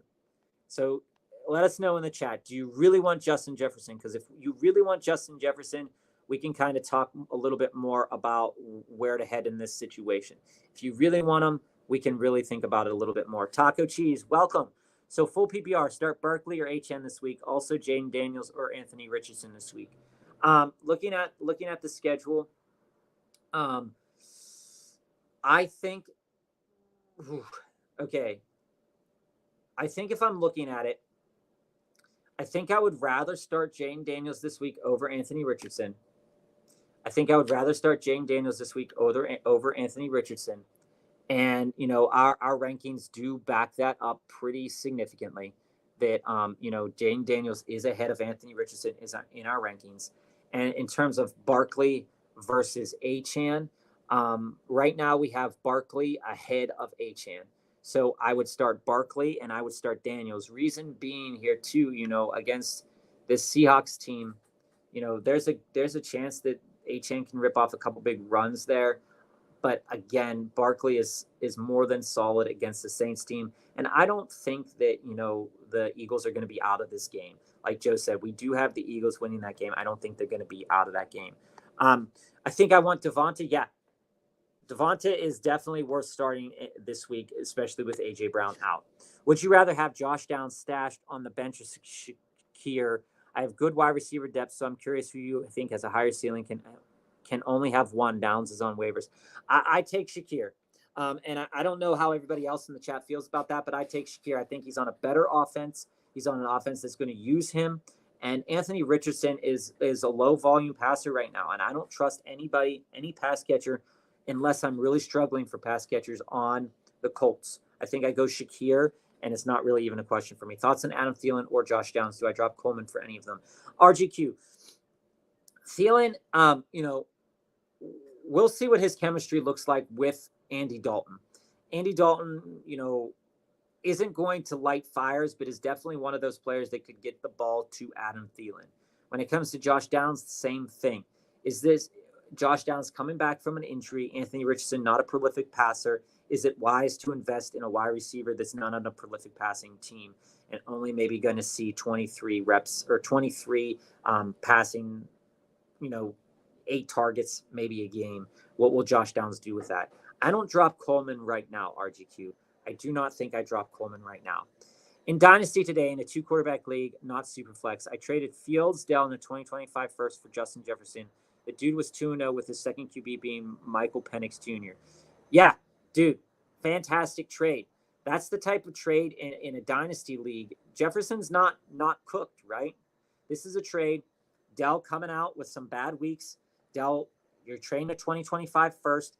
Your 2025 first had value. You're turning it into a player that right now can give you dividends right now. Fields isn't going to give you all these dividends for the rest of the season. Dell has a chance to be better, but right now Jefferson is the best player in the deal. You got the best player in the deal. Choose my flex. McConkey, Demarcus Robinson, Carson Steele. I think when we look at that, that's real tough. That's real tough. Let me go through our rankings here and let's see. Where do we have Demarcus Robinson at? All right. For us, Demarcus Robinson. Start Demarcus Robinson over Steele, over McConkey. We do love Ladd McConkey in the long term of the year, but they play the Steelers. That's a tough matchup for the Chargers. Start Demarcus Robinson. Full PPR, yeah, start Demarcus Robinson.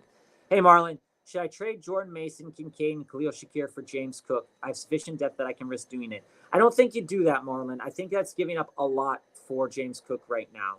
I would sit and hold tight on Kincaid. I'd sit and hold tight on Shakir. Jordan Mason is worth a hold as well. I do like what you're thinking about going out there and getting James Cook, but I think this is the wrong combination of players. I think that maybe you could probably offer Jordan Mason and Kincaid and not give up the Shakir. But I do think James Cook and Jordan Mason do have some long-term value. If Joe and I said at the top of the hour, we're holding Jordan Mason. But in this regard, if you could go out there and get James Cook, I think James Cook is worth going after. So in my mind, I think it's a little much. I would hold and try to offer something different. What kind of trade do you think is good for Geno or worth it to try for one of the good QBs like Hurts and Kyler? I see all the questions coming down. Mark, I see you. Revan, I see you. Tamin, I see you. Sebastian, I see you as well. So, Mick, who do you think I could go after in terms of quarterbacks? Let's go back to your team, and anybody in the chat can help us to give Mick a chance here. So the current room is Fields, Love, H.N. Hall, Dowdle, Irving, Allen, Neighbors, Adams, Rice, Tank, Rome, J-Mo, Kittle. In my mind right now, Mick, Neighbors is performed very well. Rice is performing very well. Adams is performing very well. I think that all three of those wide receivers are going to treat you well this year. When it comes to what we can do to upgrade you to a quarterback, I don't think, especially with Love potentially coming back, I don't think you have to upgrade yourself into Kyler Murray at all. But if you did want to upgrade yourself into a Kyler or into a Hurts, you could offer a person, and maybe that person will want that quarterback in return, right? You can offer. I think it would be fair to offer something like a Jordan Love, J-Mo, and get the discussion going with Jordan Love and J-Mo for Kyler Murray. But I don't think you need to do that. What I think you need to do is just kind of drop Fields, pick up Minshew right now, see when Love comes back, because you might be giving up a lot of assets down the road here just to get that upgrade. If you did want to upgrade to a Jalen Hurts is probably going to cost you a Malik Neighbors plus a Bucky Irving, and I don't think I'd do that. It might also cost you a Rashee Rice, worth considering. It might cost you Rashee and Tank to go after Jalen Hurts. People still are valuing Jalen Hurts really high for very good reasons. So I don't think it's worth it for you to go after a guy like that.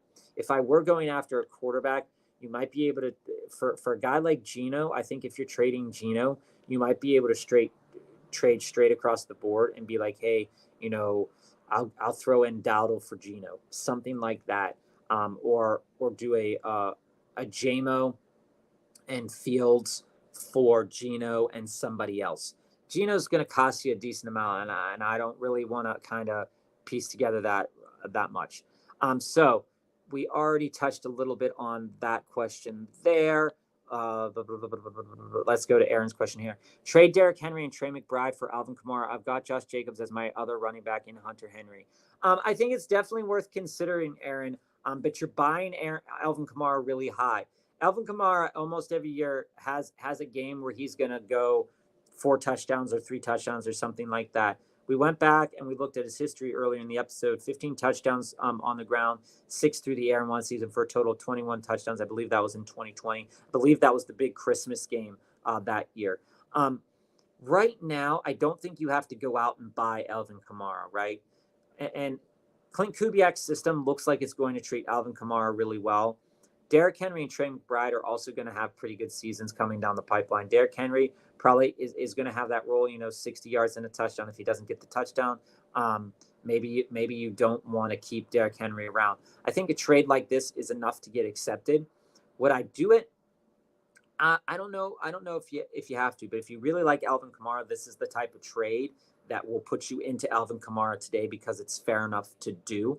But is it something you have to do? No, I don't think you have to do this right now because you're buying Kamara at the peak of his value. He's going to have worse games than he did this past week, and you're buying him at peak value.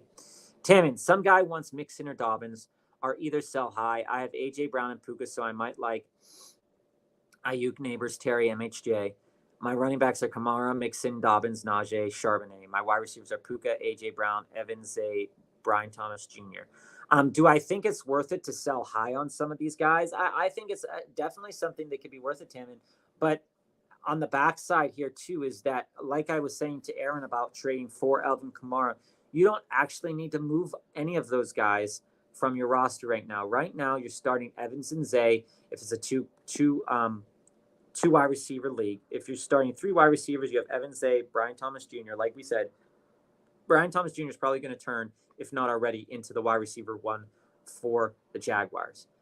I think you're kind of solid right there. What I would try to do if I was trading any one of these players, I might think about trading Dobbins. Like I said in the middle of the episode, Dobbins is one of those players that could finish the year in top 8 in yards, top 12 in touchdowns, something like that. Mixon, if Mixon's injury is not a concern going forward, Mixon had the volume in game 1 to definitely turn it around. And, in the game that he played, just in the short amount of time that he played in the game last week, he has the definite possibility to turn your team into a league winner, right? What I would think about doing is moving Najee. I think about what I could do, maybe pair Najee with one of your back end players and try to upgrade a little bit. If you wanted to upgrade into a Marvin Harrison Jr., the time to trade for Marvin Harrison Jr. we talked about was after week 1. If you want to buy into him now, he's going to cost you a little bit too much. But I think it would be fair enough to do something like Dobbins and a back half wide receiver. Offer him for MHJ, see if it gets accepted. But I think right now you're kind of okay at that wide receiver market.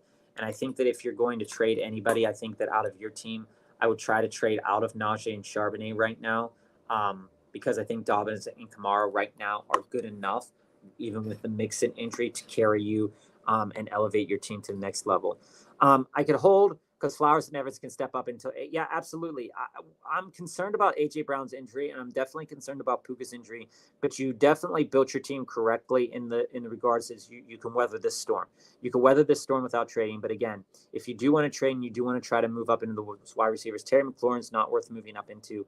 You could probably do like a Najee, and like I said, a Najee and a back-end player, maybe even Charbonnet, but I wouldn't want to get rid of all your depth at running back to move up into Ayuk. You might be able to do Najee and Brian Thomas Jr. and move up into an Ayuk. You might have to do Dobbins and Brian Thomas Jr. to move up into an Ayuk. Definitely something worth considering. I think it's something to think about. Armando, welcome. Sit one from Chris Olave, Chris Godwin, T. Higgins. I sit T. Higgins. Right now, T. Higgins is still, battling, coming back from the injury, still battling. Right now we think that, okay, he might play, but it's not necessarily something that's going to happen. So I sit T. Higgins. Hey, Revan, welcome back. Crom, yeah, full PPR. Yeah, I'm still. That's why I also think about trading Najee. Those, your wide receivers in that full PPR, you don't really have, other than Kamara, you don't really have a running back that is a wide receiving or receiving threat at running back there. So it's going to be hard to move. That's why I'm saying that, you might be able to start a trade with Najee and Brian Thomas Jr. and build it up and say, hey, I'm looking to get Ayuk. I'm willing to offer this to start with. Let's talk, right? It's always worth, and if your league mates are up to snuff, they're going to offer something back, or they're going to say, hey, man, I'm not interested right now, right? Sebastian, trade Dobbins and Pittman for Rashee Rice. Yes. I think if you're getting Rashee Rice and Shakir and you're trading Dobbins and Pittman, I think this is a really great trade. Like we were just saying about Dobbins has the chance to be an elite option for the rest of the year. This is a team that we knew in the offseason is going to be predicated on running the ball in a lower volume passing attack. This is a player now that through 2 weeks has been elite, an elite choice for this team. Still showing that he can run the ball. Maybe he doesn't have the long speed, right? But Dobbins is a valuable piece right now. Pittman is not.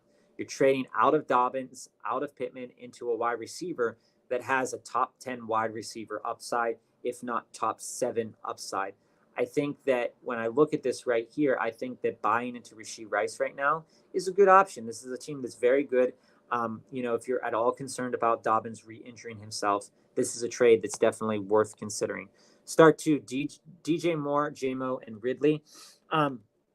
Just looking at the games this week, looking where we have players ranked, I think when we look at the rankings, let me look up Ridley here for a moment. I would start Ridley. I would start Ridley this week. and then I would start JMO this week. DJ Moore is not really on our radar this week at all. Now, again, DJ Moore might come off with a great game, but I think it's JMO and Ridley Revin. I think for realistically, that's going to be it for a little bit now. Shakir got dropped in my league today. Should I drop Ridley, JMO for him? No. I don't think you drop Ridley or JMO. I think that Ridley or JMO are worth trading. I think that DJ Moore is worth trading as well, Revin. So in my opinion, Shakir's on the waiver wire. I wouldn't drop either of them to pick them up, but I would consider trying to do a 2-for-1 trade so it leaves room on my roster to pick up Shakir. You can upgrade right now with the way that Ridley is playing, with the way that JMO is playing. You can significantly upgrade your wide receiver 2 by a long shot. But JMO, I think, is worth a hold right now because he's going to be involved in this offense significantly. I mean, he has 20 targets through 2 games. I mean, absolutely, that's going to be well worth it. Timon, rank Charbonnet, Najee, Moss, Swift for the rest of the season for a bench stash. I would rank them as Moss, Najee, Charbonnet, Swift in that order. Moss, Najee, or actually, back it up. Najee,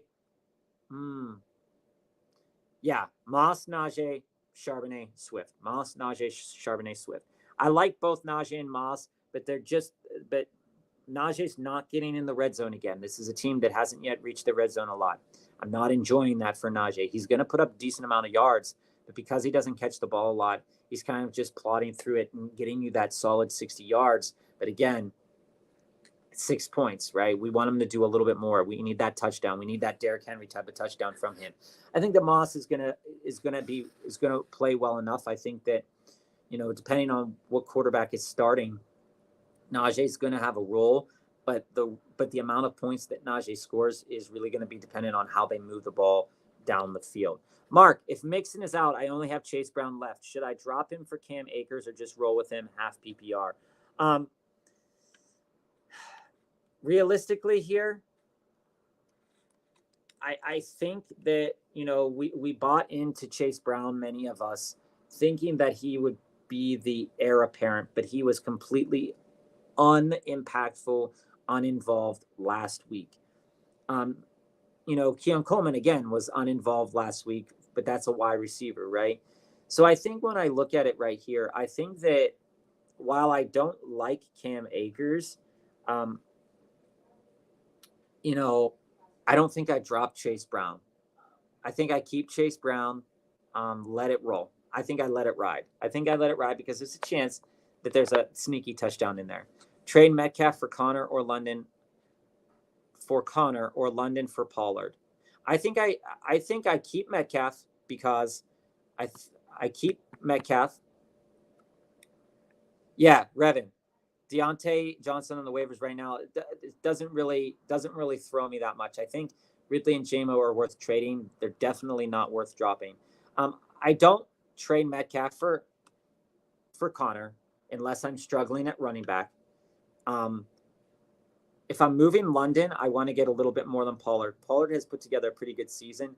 If I could get Pollard and let's say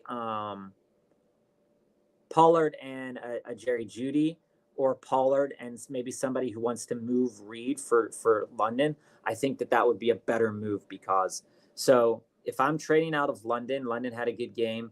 Pollard is a little bit less. I think that maybe I can move London for Pollard and maybe a back end piece. Like I was saying, maybe you can move him for, even Pollard and a Michael Wilson, something of that nature. I definitely try to get a little bit more for London because I don't think that that's fair value right now. Flowers or DK? DK Parker. I love Flowers a lot, but also considering this is the Cowboys, they just got their asses handed to them. They're probably not going to want that to happen again. This could be a kind of a silly looking game when it comes down to it. When it comes to DK, I am worried about Jalen Ramsey and the shadow, but again, I think that JSN is going to have a great game in here, but I do start DK over Flowers. It's a tough choice for me, but I do start DK. Do I start Derek Carr? I always want to say David Carr. Do I start Derek Carr or AR? Right now, Derek Carr's hot. Derek Carr is super hot. The Eagles do not have a good passing defense. We just saw Kirk Cousins, who struggled mightily against the Steelers in week 1, go off for 241 yards and 2 touchdowns. That could be a stat line for Derek Carr as well. Anthony Richardson against the Bears. Coming in, we saw a much better quarterback in C.J. Stroud, right? C.J. Stroud coming off against the Bears, threw for 260 yards and 1 touchdown. I'm not really excited about AR's potential against the Bears defense. I'm just not excited about it. So I start Carr, I start DK. Stash Clyde Edwards-Helaire probably back in KC in 2 weeks. Yeah, I stash Clyde. When it comes to all these running backs, we've talked about this before. If you have the ability to stash a Kansas City running back, I would definitely try to stash Clyde Edwards-Helaire. I would think about stashing Kareem Hunt. I'd think about Carson Steele. I'd think about Samaje Perine if my team can handle it. Right now, my team is dealing with a lot of injuries. I can't do anything like that. If I'm not using my waiver priorities for any of those, I'm also not using my waiver priorities for any of those 1 running backs.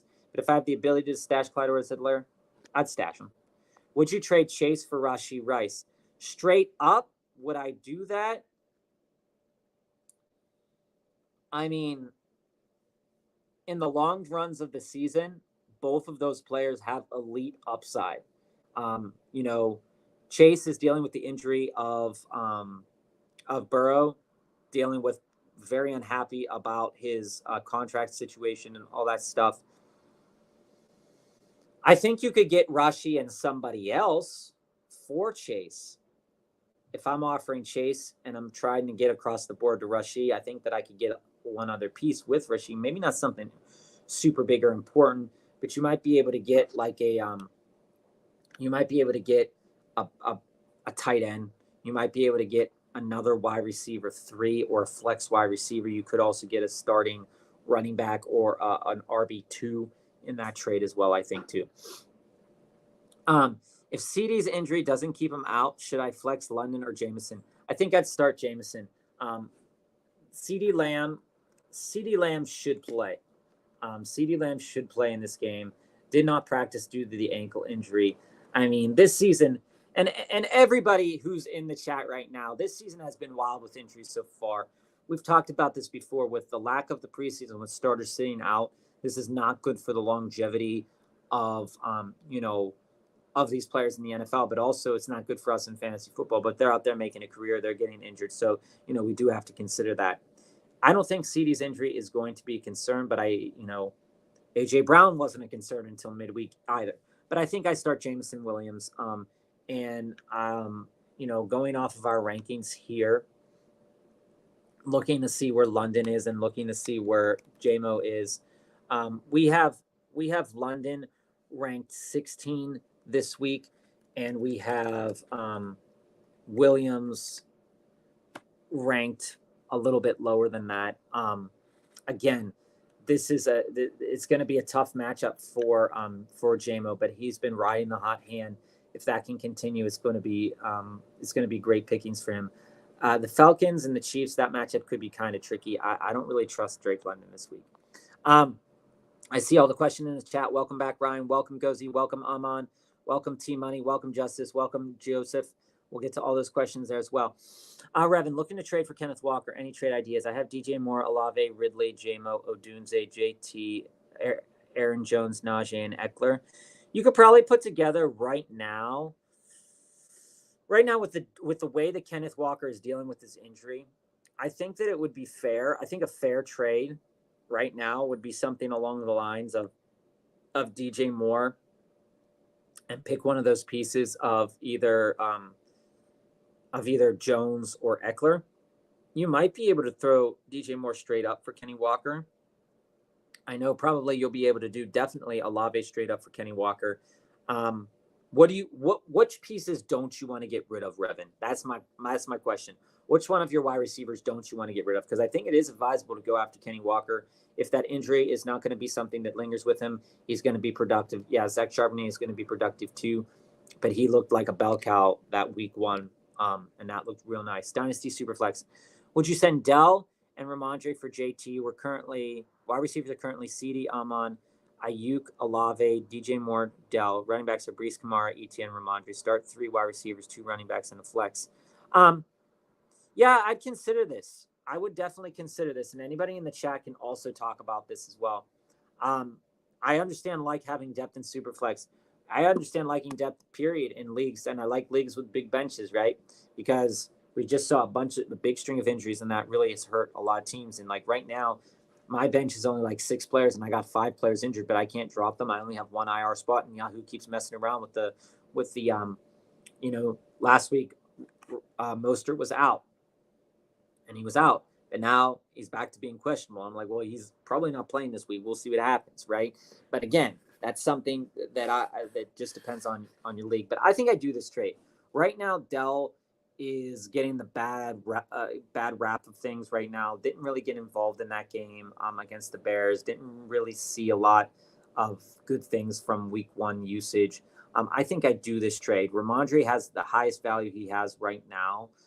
Coming off of 2 games above 15 points. He has a chance to keep returning that value somewhere along the line, but you're trading in a JT. I do this trade.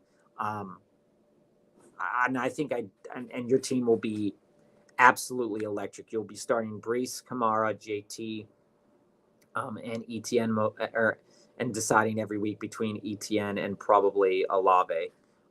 So I think that's really good to think about. I don't think you're giving up too much depth to do that either. Is it too much of a risk to sit Mike Evans, Surtain guarding, and play either Juwan Jennings or Deontay Johnson instead? Yeah, KJ, that's way too much of a risk. I'd be okay, like I said earlier, benching Mike Evans for Rashid Shaheed. I'd be okay benching Mike Evans for Jameson Williams. I'd be okay benching Mike Evans for JSN, right? But I'm not benching him for Juwan Jennings or Deontay Johnson. Yes, the Niners are going to have, Juwan Jennings is going to get a lot of reps in this game with Debo being down. But this could easily go to Kittle and Ayuk and Jordan Mason, and Juwan Jennings isn't involved. I don't trust Andy Dalton yet, right? We can presume that Deontay Johnson is going to get the ball a lot. But again, like we were talking with Revan earlier, Adam Thielen can equally as get the ball a lot. Xavier Legette could be a favorite target of Andy Dalton. Again, this is Andy Dalton's first week back playing a full game, so he's got to get up to that complement of snaps as well. I think it's too much of a risk. Again, if you have another option, yeah, Mike Evans would be worth sitting, but I don't think with the options that you have that I would sit Mike Evans. Should I drop Alec Pierce to pick up Tyler Johnson? Alec Pierce has been getting, touchdowns. But again, this is a low juice passing offense. I think I drop him to get into Tyler Johnson. But also, I think that potentially you could trade Alec Pierce right now. Alec Pierce, first game went off, second game went off. Do I think he's worth dropping? I think I'd consider it, but I think he's a better trade piece right now, Amon. I think that it's better to trade Alec Pierce than drop him right now. You could probably package him in with somebody else to upgrade big time. So don't drop him, trade him. Gozy, welcome. Hey, what do you think of a full PPR 10-team team, Waddle and Neighbors for Tyreek? This is the type of trade that dreams are made of, right? You're going for the gusto. At the beginning of the season, you were probably, with Tua sitting really pretty and being like, oh yeah, I love Waddle and Neighbors. Okay, this is going to be good. But this is the stuff that you got to go for. Neighbors just popped off. If you don't trust that Daniel Jones is going to be able to perform like that on a week-to-week basis. And here, you got to say this. He got 64% of targets, 64% of the targets that Daniel Jones threw last week went to Malik Neighbors. That's not going to happen every game. It's probably going to normalize somewhere in that 15 to 20% department. So realistically, Malik Neighbors is going to have to do a lot with a little. Waddle is going to have to do a lot with a little. Tyreek can do a lot with a little. I go out and get Tyreek Gozy right now. Amon, should I trade Singletary for Zamir? I saw Antonio Pierce saying he wants to get Zamir 20 touches a game. I'll believe it when I see it, Amon. Realistically, we said at the top of the hour that it's really, although they have a really electric matchup this week, it's really hard to trust a coach that says, I want to give the ball 20 times a game to this running back and then give a touchdown to Alexander Madison. Like, what are you doing? Week 1, it was basically even splits in department. Zamir White didn't do much with it. Again, Singletary is on a rough squad as well. So if I were you, and I'm looking at this from like a workable perspective here, the Giants have one more game against the Commanders. Is it a possibility that Singletary gets a couple more reps over the course of the year? Yeah. I think this is a fair enough trade to offer, but are you going to start Zamir if you get him? That's the question.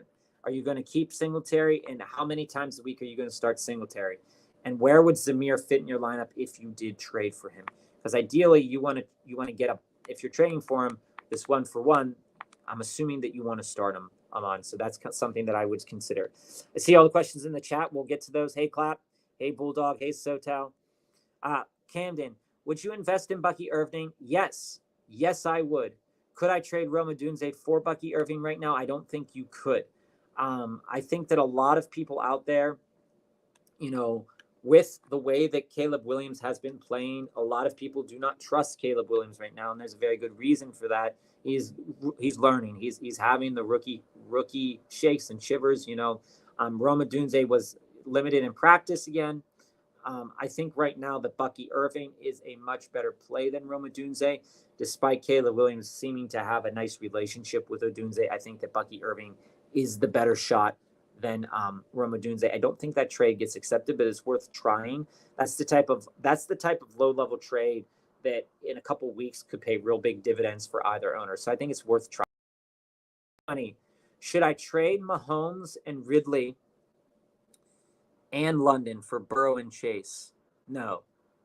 10-man league, Mahomes, Jacobs, Connor, CD, London, Kincaid, DK, JMO, Bench, Ridley, Carr, Ford, Worthy, Brooks on IR.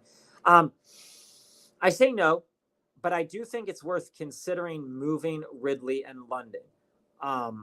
Ridley and London, you have 2 flex spots, it looks like there. Ridley is a nice back end flex there. You're going to have Brooks coming back very soon. You have Worthy there. You have Ford there. I think you can move Mahomes. I actually think you can move Mahomes and London and try to go after Chase, but I don't think you would get Burrow. You can move Mahomes in London and try to get Chase, but I don't think you could get Burrow. Do I think it's worth trying to move London and Ridley right now? Yeah, I think that London and Ridley right now, especially after London's good game, has great value. If you can see somebody buying into Falcons, cool. Ridley right now has a good amount of value as well. So I think that this is a trade that's worth considering. Would I do it? I don't think I'd do it, mainly because it really puts your team, then all of a sudden you're looking at CD and DK as your starters, JMO, and then Chase. You know what, T-Money? I'd still try to get Chase. I don't see value in Burrow right now. I see value in the connection, but I don't see value in Burrow right now.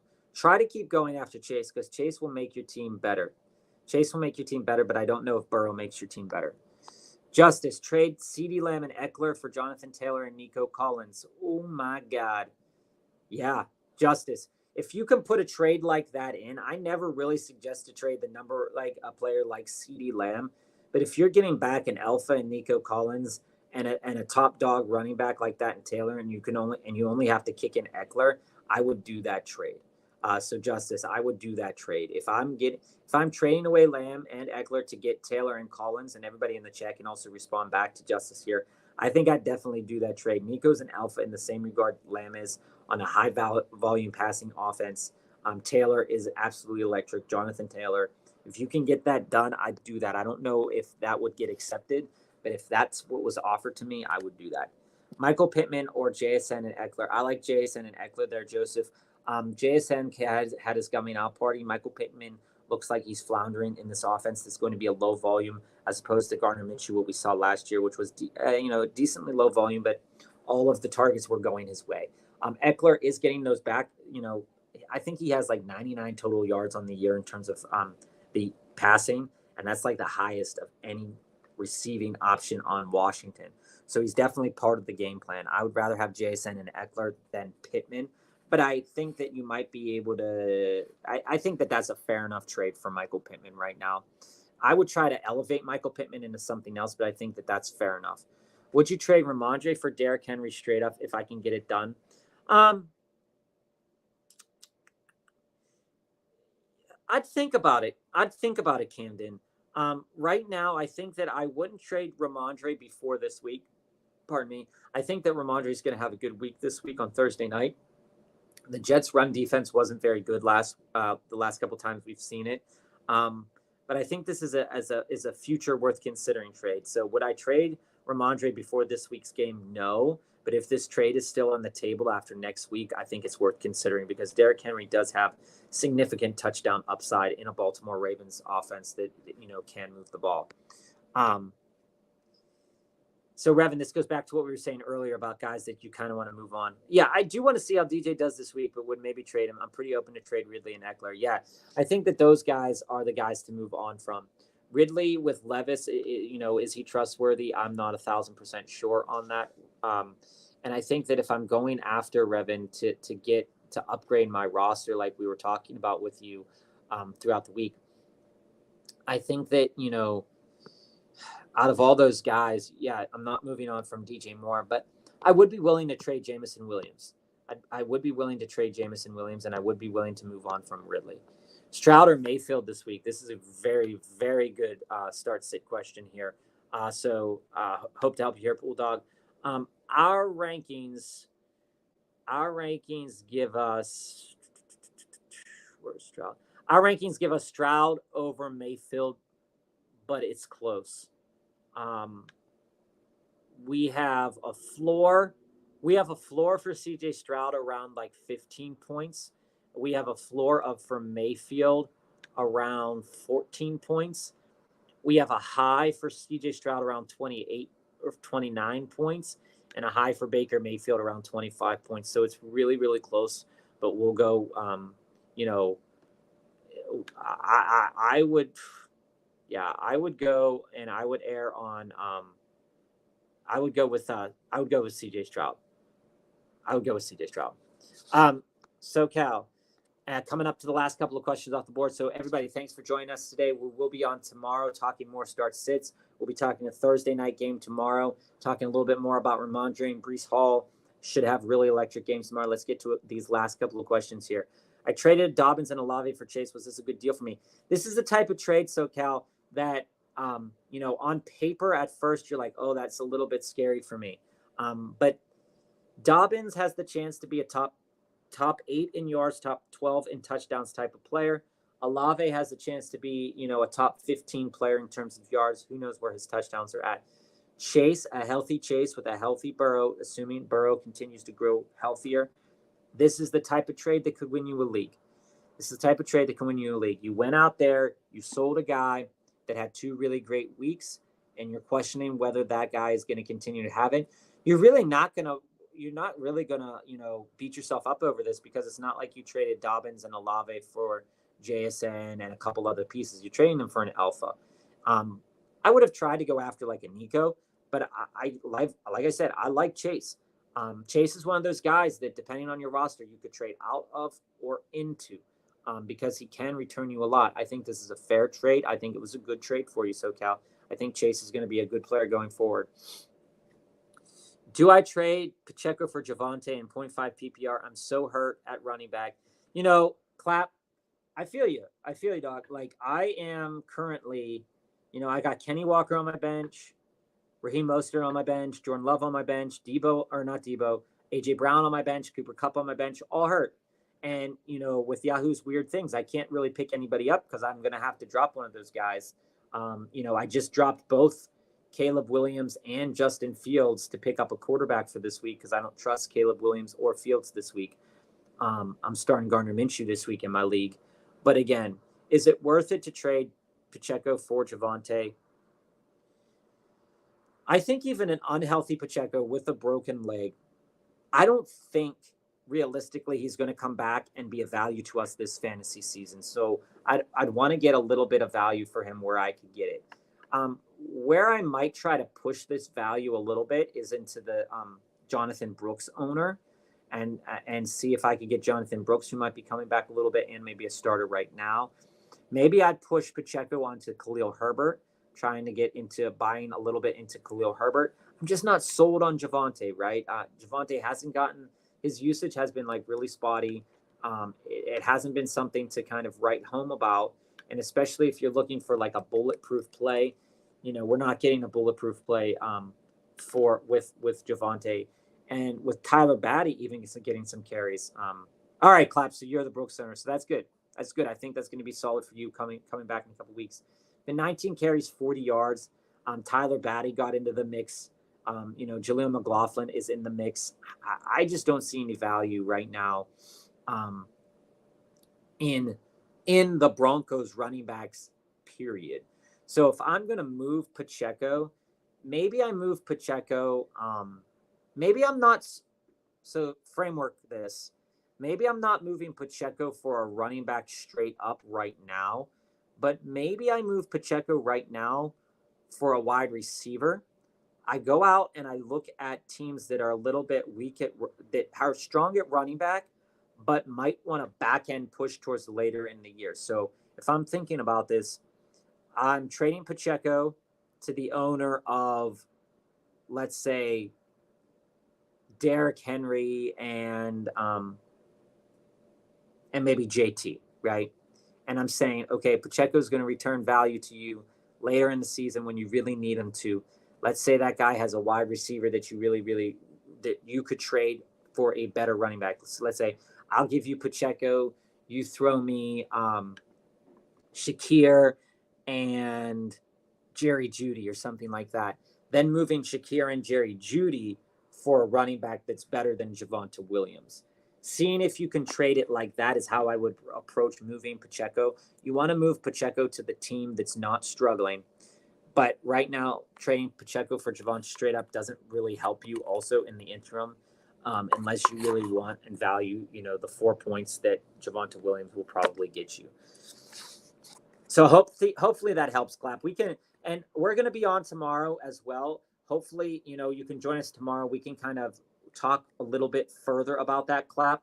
And that way we can kind of know the framework of your team. So bring us the teams tomorrow, and we can kind of talk you through working through on how to build up. And I think of it as like the dollar card challenge, right? If you're a sports card collector, the dollar card challenge, where you're taking a card that's not really worth much right now and trying to position yourself into a more valuable card. All you need to do is position yourself to an owner that's really comfortable at running back, who thinks they have a chance at making the playoffs this year, trading the Pacheco, trying to buy into a goodish tight end, a goodish wide receiver combination right now, because Pacheco is still going to have value potentially if he comes back later in the season. But you need to win now, and you might not, with your running back, you might not win right now. So that's kind of the struggle that we're all experiencing. Josh, 12-team full PPR. I have Jane Daniels, Diggs, Rice, DJ Moore, HM, Bijan, Pitts, Mason. Love that for you. Bench is Caleb Williams, Jaden Reed, Shakir. Love that for you too. Brian Thomas Jr. Love that for you too. Corum. Love that for you too. The guy who lost Cup wants to make a trade. He has CD. So like we just saw, like one of the viewers said, CD has just been seen with an ankle injury. If you're going out and getting CD Lamb, we did have someone here who was talking about a CD Lamb trade. This is the type of CD Lamb trade that gets accepted. CD Lamb is worth so much. CD Lamb is worth so much. And the question is, do you want to give up so much to get him? This is the type of trade that beyond hands down gets you accepted. If you're trading CD Lamb, that's the trade that gets accepted, right? If somebody's willing to offer something like that. Do I think it's worth you putting together a deal? Let's think about it here. Hey, Jonathan Mado, we'll get to your question in a minute. Mr. Lutz, we'll get you in a minute. Joseph, we'll get you in a minute too. So Josh, his team is Lamar, Adams, Lamb, Shaheed, Samir, Zeke, McBride, Kirk. Yeah, that's a rough go at the running back department there. I do like Moss, but it is a rough go in the running back department. He's starting Samir this week because it is a pretty good matchup. But again, like I said to Revin, it's really hard to decide what to think about the Raiders running back room right now. If I were looking at an upgrade to your team here, One of the things that I would try to upgrade here is maybe I'd try to move in to Devontae Adams. The way I'd move into Devontae Adams would be to offer something like DJ Moore and Brian Thomas Jr. That might get you into Devontae Adams. If you want to get into CeeDee Lamb, you are most likely going to have to trade a combination of Jordan Mason and Rashee Rice to move into CeeDee Lamb. I think from your team, you're going to have to move one of your big dogs to move into CeeDee Lamb. And the question is, do you really want to? You know, we talk about this regularly. You know, do you want to go after the guy's first player or the guy's second player? He's more likely to give you that second player than he is the first player. So I think looking at his team here, I think he's more likely to give up Adams than he is to give up Lamb. And I think to give up Adams, you could easily do something like, a Diggs and Shakir, something of that nature, or Diggs and Pitts, and then go out there and get a waiver tight end.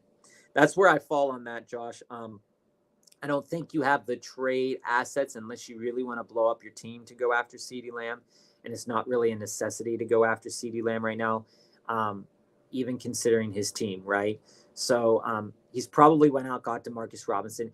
I think it's worth trying for Devontae Adams, though, as well, because Gardner Minshew looks like he's going to pepper Devontae Adams with targets. He's going to pepper Brock Bowers with targets. So I think it's worth considering that as well. We'll get to your question in a moment, Jonathan Mado. Joseph, I have Rich, Pacheco, Connor, Amon-Ra, Nico, Waddle, Njoku, Hunter Henry, Zamir White, Jalen Warren, Judy, Mooney. What kind of deal do you think I can make? I need a running back bad. Yes, you do. As most of us do.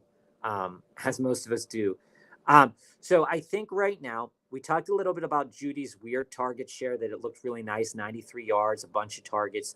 Darnell Mooney looked really good. I think you can play your way into Brian Robinson Jr. I think that you could probably package a mixture of, let's say, I like Hunter Henry right now, but I think you could maybe package yourself a Hunter Henry and a Jerry Jeudy into a Brian Robinson, and I wouldn't be too upset about a trade like that. Brian Robinson could get you anywhere between 40 to 100 yards a game with possibility of a touchdown somewhere in there. You don't want to take on somebody that's hurt right now, so I'm not suggesting that you go after a guy like Kenny Walker, but with an injury like that, he does provide you with a little bit of value going forward. You might be able to move into a Najee, but again, I'm not moving into a Najee right now on your team specifically because, the touchdowns just aren't there right now for Najee, and you kind of need that right now. You can also think about packaging Anthony Richardson with Waddle and seeing if you could go after and get into a James Cook plus another quarterback kind of deal. You could probably trade Mooney and maybe Jalen Warren for Jerome Ford, but I don't know if I would do that right now. If you wanted to capture Alvin Kamara, you'd have to give up a lot. And ETN is kind of being dogged right now too. It might be interesting for you to package something like that to the ETN owner and seeing what you could come up with. Maybe Pacheco, Waddle, and Judy for ETN. I'm not saying that that's the best thing to do, but those are the types of players that I would try to target, and those are the types of deals that I would think about going after. Right now, I don't want to give up Amon-Ra, and I don't want to give up Nico. Everybody else on your team is pretty much expendable. Like I said, I love Hunter Henry, love James Conner, but if you can move any of those pieces to really significantly upgrade you on a week-to-week points per game basis, I would do it. Anthony Richardson is one of those players in the low volume. He's going to get his own rushes. He's going to call his own number a lot. But he's the type of player right now. He had a bad game and a good game. That's going to be kind of the MO all season. If I was, thinking about moving on, right, you might be able to go and do something like Anthony Richardson, Pacheco, Waddle, and move yourself into a Patrick Mahomes and another running back. It all depends on the makeup of the other team, but I would recommend trying to either, if you have an IR slot, put Pacheco on it or move him off your team, because right now he's not having a lot of value for you, Joseph. Mr. Lust, I have CD, Nico, Rice, JMO, can only start 3. Which one should I trade and for what running back? Hey, Augusto, welcome back. Okay, which one would I trade and for what running back? I think that JMO right now, JMO with somebody else could probably move you into a JMO could probably move you straight into Brian Robinson. If you're trading straight up, Rice would probably move you straight into a Monty +1. Nico, I wouldn't trade at all, but Nico would return the most value. Nico and CD would return the most value. You'd be able to get a Barkley. I think that if you go with Rice, I think that Rice could also move you into a James Cook. Would I trade Rice right now? No, I wouldn't trade Rice right now, especially with that CD ankle thing. But Rice could definitely move you into a James Cook, and a combination of JMO and somebody else could probably move you into a James Cook as well. Rice could also move you probably into Jacobs plus something.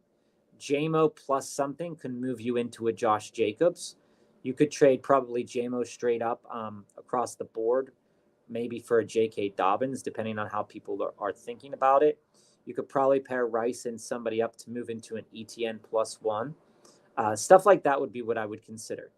If you want Ramondre, though, you got to get it done before Thursday, and I don't think there's enough time to get something pushed through before then on Ramondre. Jonathan, do I trade Pacheco and Quentin Johnson for Charbonnet, since Pacheco probably not playing till the playoffs? Again, Quentin Johnston had a good game. Is this going to be Quentin Johnston's future? It could be, but I don't think he's going to logistically get 2 touchdowns every game, and some of those touchdowns are going to end up going Lyle McConkey's way. Do I think you should trade Pacheco? Yeah. I think if you're in a position that 6 to 8 weeks is like an eternity in fantasy football, right? By 6 to 8 weeks, you're by 8 weeks, you have the potential to be 8-0, 7-1, 6-2, 5-3, and everything in between. And, we only play until about week 14, week 15, right? So you got half the season still left at that point. But a leg break is kind of significant for a running back, if not really significant for a running back. And if the Chiefs are in the playoff contention and the running backs are fine, they're not really going to use Pacheco that much. So if you could weather the storm on Pacheco, weather the storm. If you can't, I think that you could trade him. This is a trade that would probably get accepted, but I don't think it's a trade that I would offer because, again, Zach Charbonnet, when Kenny Walker comes back, what will his role look like? Will it be consistent enough to make it worth trading Pacheco? Will it make it consistent enough trading Quentin Johnson, who should be involved? What I would rather look at if I were you is I'd rather look at my team and see if I could trade into Josh Jacobs. I'd see if I could trade into Tony Pollard, despite me not liking Tennessee at all. And I would see if I could trade into, I'd see even if I could straight up do like Quentin Johnston for like Khalil Herbert. See if something like that would get accepted. I think, and I also think that the owner, like we were saying about Zamir White, I think the owners of Zamir White are really, really struggling right now because they want to play him. And this is a week to play him. But again, the coach speak is really rough to work around here. If I'm giving, if I'm giving Pacheco away, I don't really want to give Pacheco away, but I think he could be a valuable piece to you. And I would target, like I mentioned above to some of the other viewers, if you are moving Pacheco, you're moving him to a team that is already pretty stand pat at running back, that already thinks they have a chance to make the playoffs, that Pacheco would be the piece in their flex that would push them to the championship round come playoff time. Those are the owners that you have to target. Take a look at their teams, take a look at their running backs. And again, this is Pacheco right now is the dollar card challenge, right? You're moving a player that's hurt, who has a significant injury, trying to upgrade you and upgrade and upgrade. I'm not sure if a Pacheco Quentin Johnston is worth a Zach Charbonnet, but if you're struggling at running back, it's definitely worth a chance. But again, when Kenny Walker comes back, we don't know what Zach Charbonnet is going to do. Following up there, Lust, Also have many other wide receivers trying to get rid of wide receivers for running backs. Running backs are Jacobs and Swift because Pacheco is hurt. Yeah, okay. So you're not moving into a Jacobs. I think depending on your team, I think it's worth thinking about moving into a Bucky Irving as well. Bucky Irving looks like he's going to assume some of those carries. I think it's worth it to assume. I think you can also move kind of laterally, right?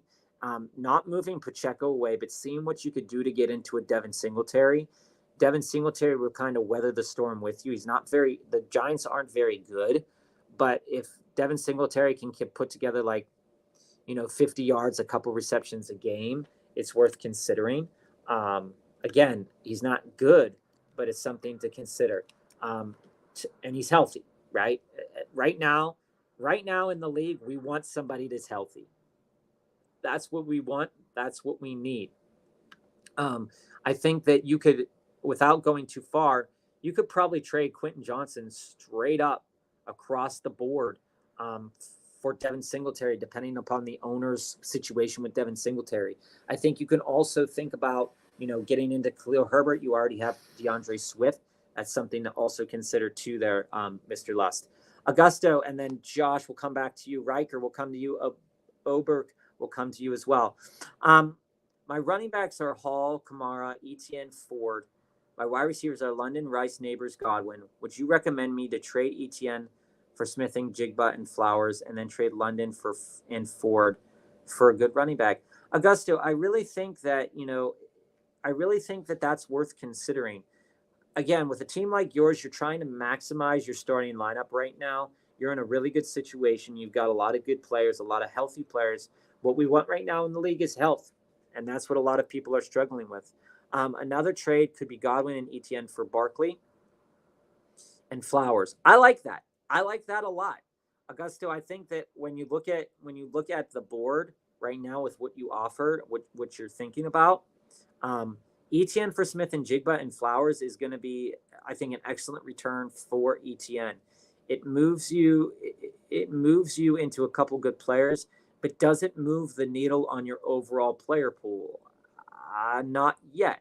But if you're moving Godwin and Etienne for Barkley and Flowers, you're moving Godwin at his highest point. Again, I'm going to reiterate, if you didn't watch at the beginning, top of the hour, you could go back, but I'm going to say it again right now.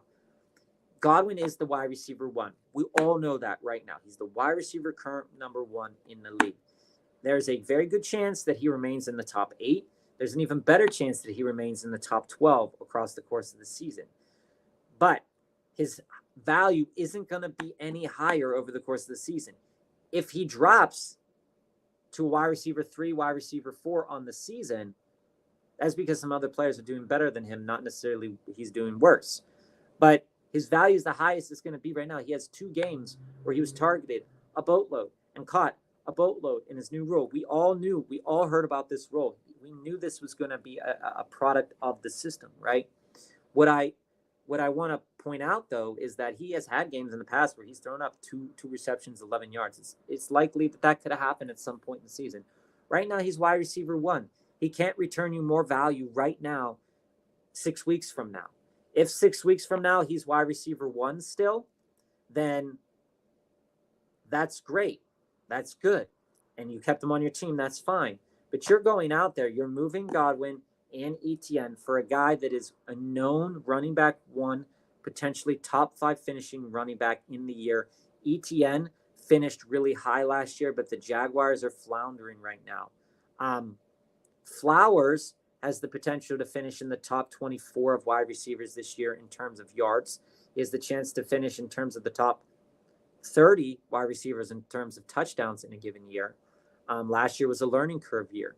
Do I think it's worth this considering? Do I think that Barkley is the best piece in this deal? I absolutely think it's the best piece in this deal. However, if you want to trade Etienne for Smith and Jigma and Flowers and then move London and Ford for Barkley, you could do something like that as well. But I think I like this trade a lot better. I don't like giving up Godwin. But like I said, I think that Godwin's value is the highest it's going to be at because it can't physically go any higher. I mean, unless it gets into the CD Lamb stratosphere level, and I don't think it will. So that's something to consider. You're not really selling them low. You're selling them for an appropriate value. Saquon Barkley is an appropriate return for Chris Godwin and ETN. And you're getting on the backside of that Flowers. I think that's a really fair deal to shake across the board here. Josh, should I trade for his Cooper Kupp? It looks like he might be back around week 7 or so. What's a fair deal? Josh, I think if you're trading, going after the guy's Cooper Kupp,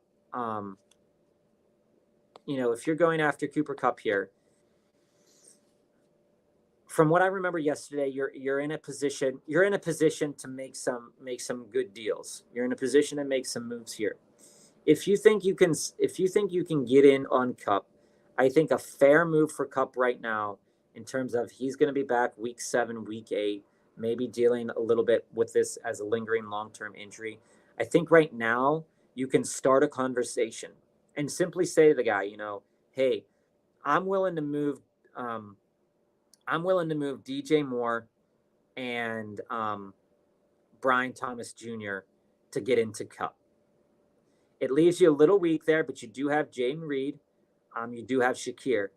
And I think it's worth a conversation point at the very least. If you're conversing about Kupp, you are going to have to give up a lot. You're not making a lowball offer. You're just mentioning to the guy, mention in the trade chat and say, hey, I'm interested in Kupp. I'm willing to move a lot of guys, or I'm willing to move certain guys. I'm just sending out an offer. Let's chat. And throw in DJ Moore and Brian Thomas Jr. It's worth a chat, especially if you're struggling at wide receiver. It's worth a chat. Does he accept it? I don't know, because he has Devontae Adams, Lamb, and Shaheed. I think more than likely, if you want to go out and get Cooper Kupp from him, you're probably going to have to offer a running back, and you don't have a running back to offer for Cooper Kupp. So you'd have to do something along the lines of, you'd have to move Achane, and you'd probably have to get kicked back. If you move Achane, you would have to ask for something like Adams and Kupp, and I don't think he does that at all. Another thing to consider, right? If you're moving Achane, you want to be able to circumvent losing Achane a little bit, but you don't necessarily have to get a running back. But I think it's going to be really hard for you to work out a deal to get Kupp, because his wide receivers are already strong, and your wide receivers are one of the stronger pieces of your team, plus your running back 1 and running back 2. You could play around with a lot of different things, Josh. Try a couple of things and see what he says. I mean, honestly, it couldn't hurt. The worst thing that could happen is the guy just doesn't go with anything, right? Oberg here, should I start Dobbins or James Cook? I start James Cook. In our rankings, we have Dobbins pretty low for the sheer fact that he faces the Steelers front. The Steelers front is really, really strong. I'm a Pittsburgh Steelers fan. I live in Pittsburgh, and this is no bias towards anybody facing the Steelers defense. But, when we look at the game performances so far, Steelers versus Falcons, Bijan Robinson, again, best running back that they've faced, 18 carries, 68 yards. They're gonna want to run the ball. This is gonna be a pretty ugly game. This Steelers-Chargers game. This is gonna be a pretty low-scoring game, most likely. I like James Cook. I like James Cook in his matchup a bit more, especially when we're considering how his usage has been lately. 78 yards, I believe, last week. 71 yards the week before. They play the Jaguars that are pretty garbage right now, and on Monday night. That's going to be a lot of time for that team to prepare to be really good. So I like James Cook better than Dobbins this week because of the matchup. Our rankings do also correlate. Should I drop Evan Ingram for Isaiah Likely? I think it's worth considering, Riker. But again, Isaiah Likely, 21 points, 4.9 points. Evan Ingram, 1 point and 0 points because he didn't play last week. If Joe were here, he would tell you to hold Evan Ingram, but he also likes Isaiah Likely a lot. So if in my opinion, I think that if you need a player to start today, or if you need a player to start this week and Isaiah Likely is the guy to start, I think you could go out and get him. But I also think that, Evan Ingram's value is really low. He might be a very, very back-end trade piece, But if you need a tight end and Isaiah Likely's out there and you need to drop a tight end to get him, I think that it's worth considering, especially for this week against the Cowboys. Hey, Jesse, welcome. Ramondre Rashid and AR for JT, Dak, and Dell. Sebastian, we'll get to that question in a moment. Steve, I see you there. Chandler, I see you there. Josh, you're very, very welcome. Jesse, Ramondre Rashid and AR for JT, Dak, and Tank Dell. I don't do this trade. I think that on paper it looks pretty good. You know, if I were to like equate any of these players across the board, right, it's like Rashid and Ramondre for JT, AR for Dak, and Tank Dell.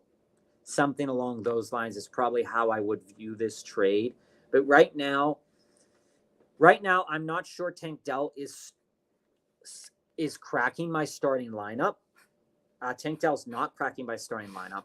Ramondre is most likely going to have a good week this week. Rashee Rice is most likely going to have a good week this week. And AR is, up or down. I think JT and Dak are worth getting, Jesse. But I would still rather stick with Ramondre and Rashee. Sebastian also agrees. I think that there's too much value you're giving up to get back a return of JT, because if we look at it from a stat standpoint, AR and Dak, like, they've pretty much had, Dak has had 2 solid weeks in like the teens. AR had a great week 1, not a great week 2. There's going to be growing pains still, because this is technically still like AR's first, full season. So that's something to really, really wrap our heads around there. I stick with Ramondre and Rashid, and I try to work something else out for JT. I don't think we need to add in all that Dak and Tank Dell stuff. I think if you want to get JT, you can get JT, but I don't think it's that type. I don't think it's that deal specifically, Jesse.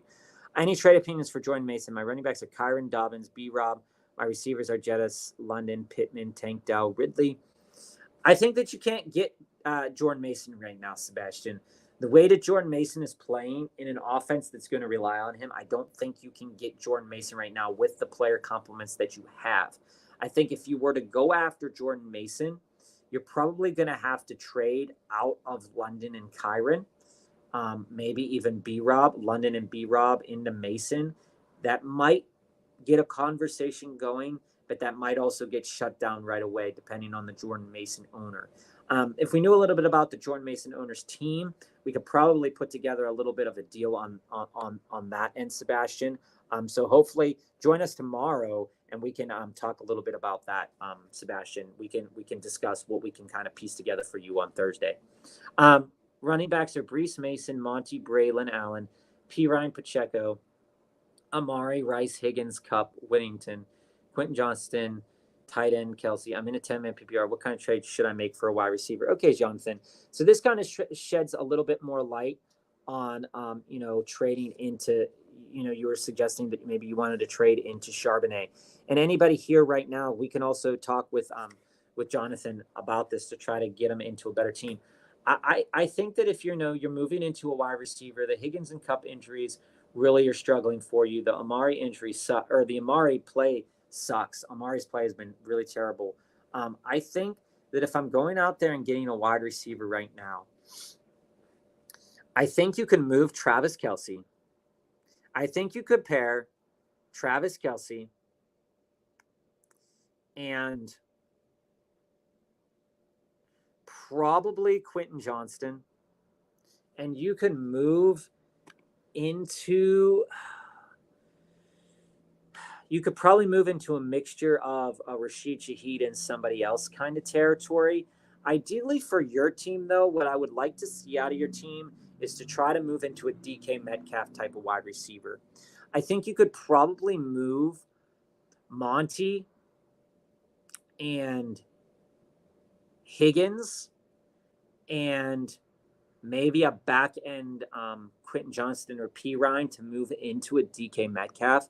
I also think a conversation is worth having if you're going to move into a Devontae Adams, because I really don't want to start Amari Cooper on a week-to-week basis, and Kupp obviously is hurt, so you do need a wide receiver instead of a running back there. You could probably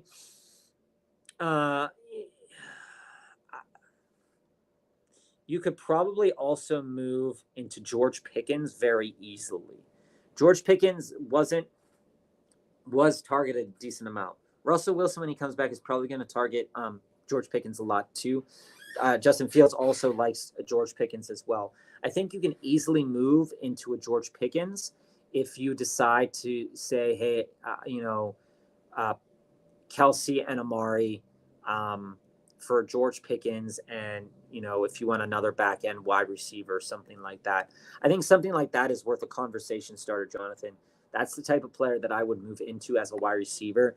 Looking at the value of your team, George Pickens is worth moving into. I think also worth moving into is a Stephon Diggs. Stephon Diggs is worth moving into. Yes, he didn't have a good game this week, but I think Stephon Diggs is definitely worth moving into based upon your team. And you can offer the mother load for a guy like Marvin Harrison Jr. We said don't trade Jordan Mason, but if you pair it right, you could go from you could do Mason and Mason and maybe Amari and somebody else, or maybe just Mason and Amari to move into a Marvin Harrison Jr. if you're comfortable moving on from Mason. I'm not comfortable moving on from Mason, but I mean, you could get a lot for Mason right now. Also, another wide receiver I'd consider moving into is Ayuk, right? So you could probably go and do a, Mason and Quentin Johnston, depending on who you're going to target those guys that have the Joe Mixons with the Mason. If you're trading Mason or Monty, you're going after the Joe Mixon owner. You're also going after the Kenny Walker owner. You're also going to go after,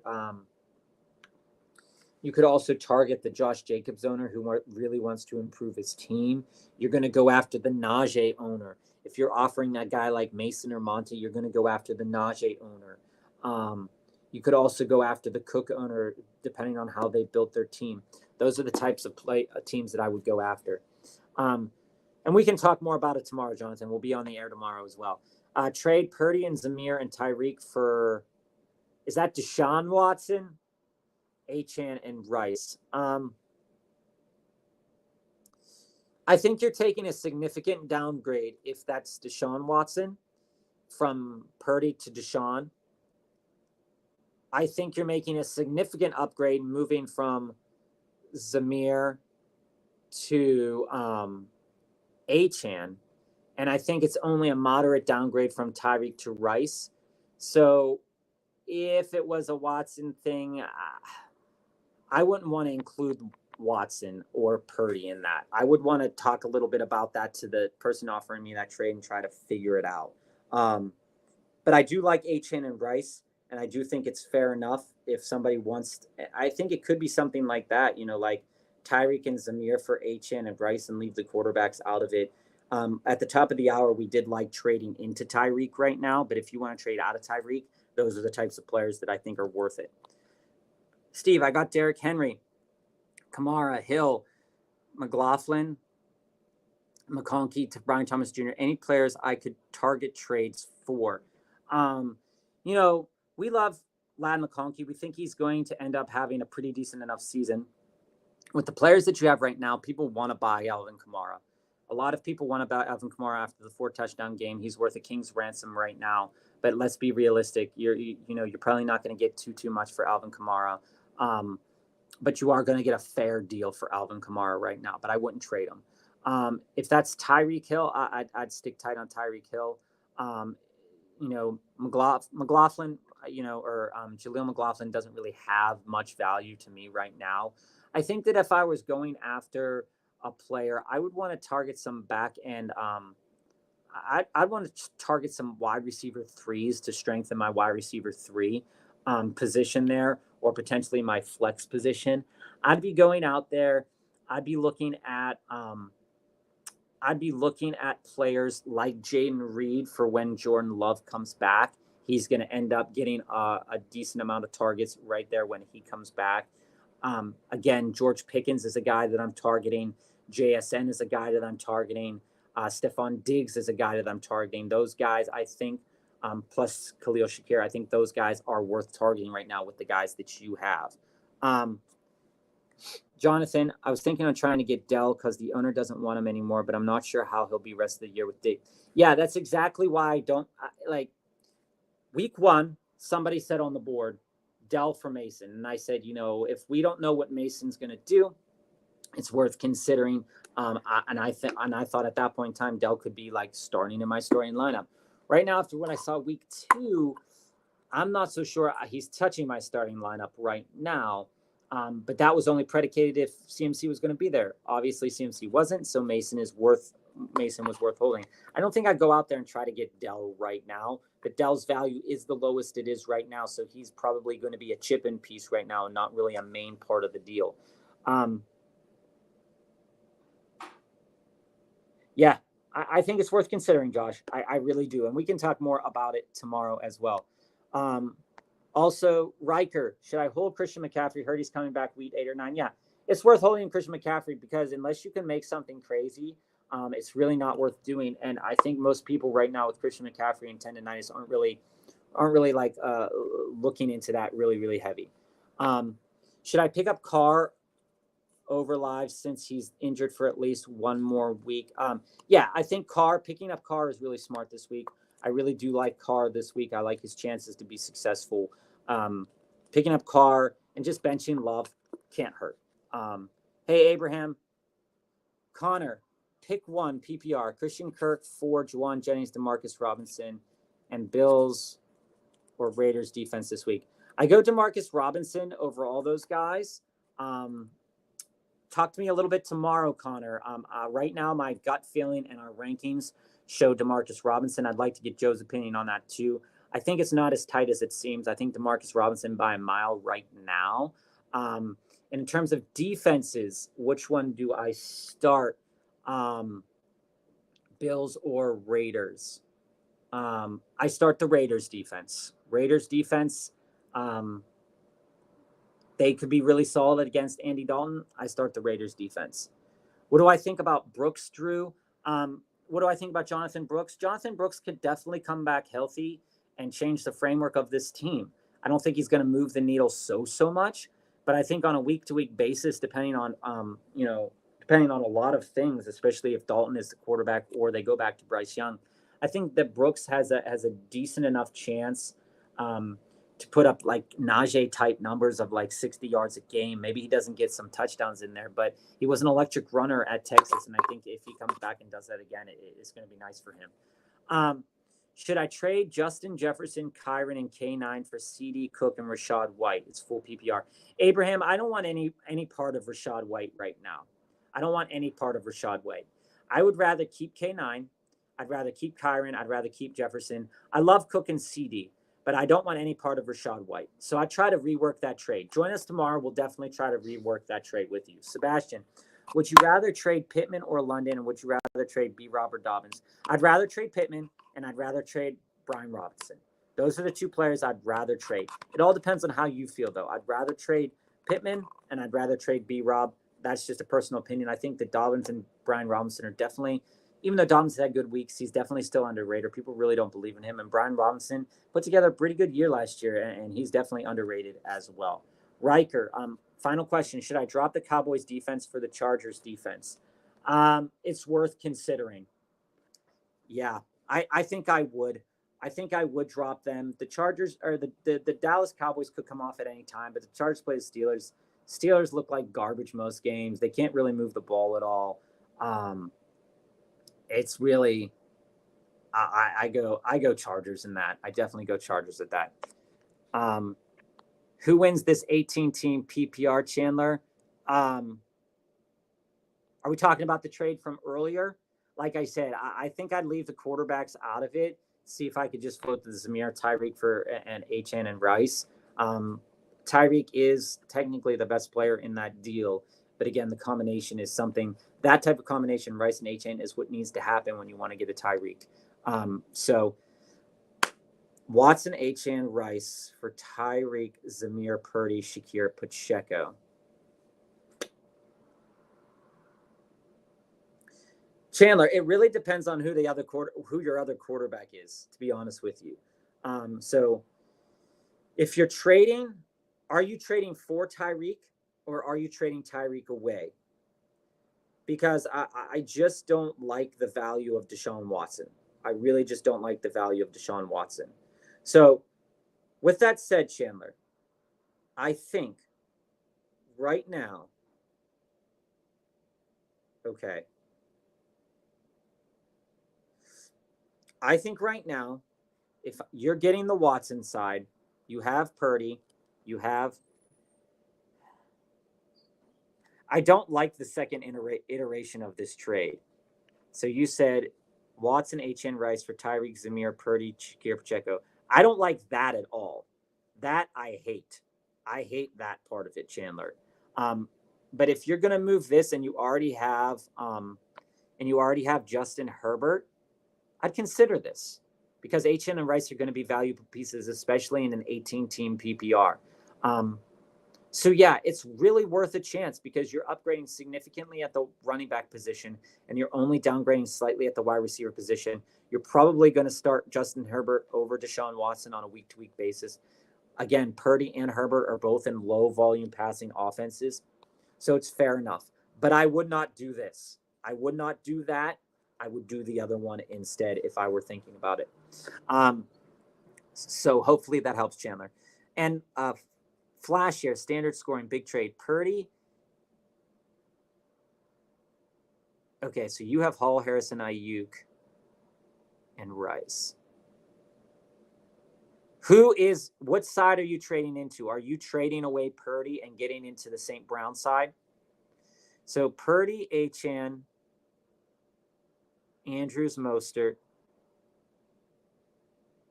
for Kyler, St. Brown, Monty, Kelsey. Okay, here's where I fall on that, Flash. If I'm trading into the Kyler side, I do like Mostert's long-term value this season still. But if I'm trading out of HN and Mostert, then I don't really have to worry about Miami, and I'm okay with that. And I'm trading into Monty and St. Brown. I don't really like Travis Kelsey, but Travis Kelsey and Mark Andrews right now have currently the same value. I'd do that trade. Kyler is a significant upgrade to Brock Purdy. St. Brown is a significant upgrade in to get you, another wide receiver there. You're trading 2 running backs, getting into a nice wide receiver, and getting back Monty in return. Yeah, I would do that. I would do that, Flash. Again, the tight ends really don't push the needle in this trade. It's the HN. It's HN and Kyler and St. Brown for me in this trade. You're getting King's ransom for those players. And while I still think HN is a great running back and is going to be significantly, is going to have a great year, and Mostert has a chance to have a good year, I think getting into Kyler Murray right now is nice, especially if you own Brock Purdy and you already own Marvin Harrison. And getting into a Monty and St. Brown is going to be nice too. I'd do that trade, Flash. I would definitely do that trade. All right, team players, join us tomorrow. We're going to be on air. You're welcome, Flash. Join us tomorrow. We're going to be on air from 3:45 until whenever the questions end. So thank you all so much for joining us. Thank you for being a team player. If you haven't hit like and subscribe yet, please do. It will alert you when we go on air next. Tomorrow is our next show. We'll see you then. Have a good one.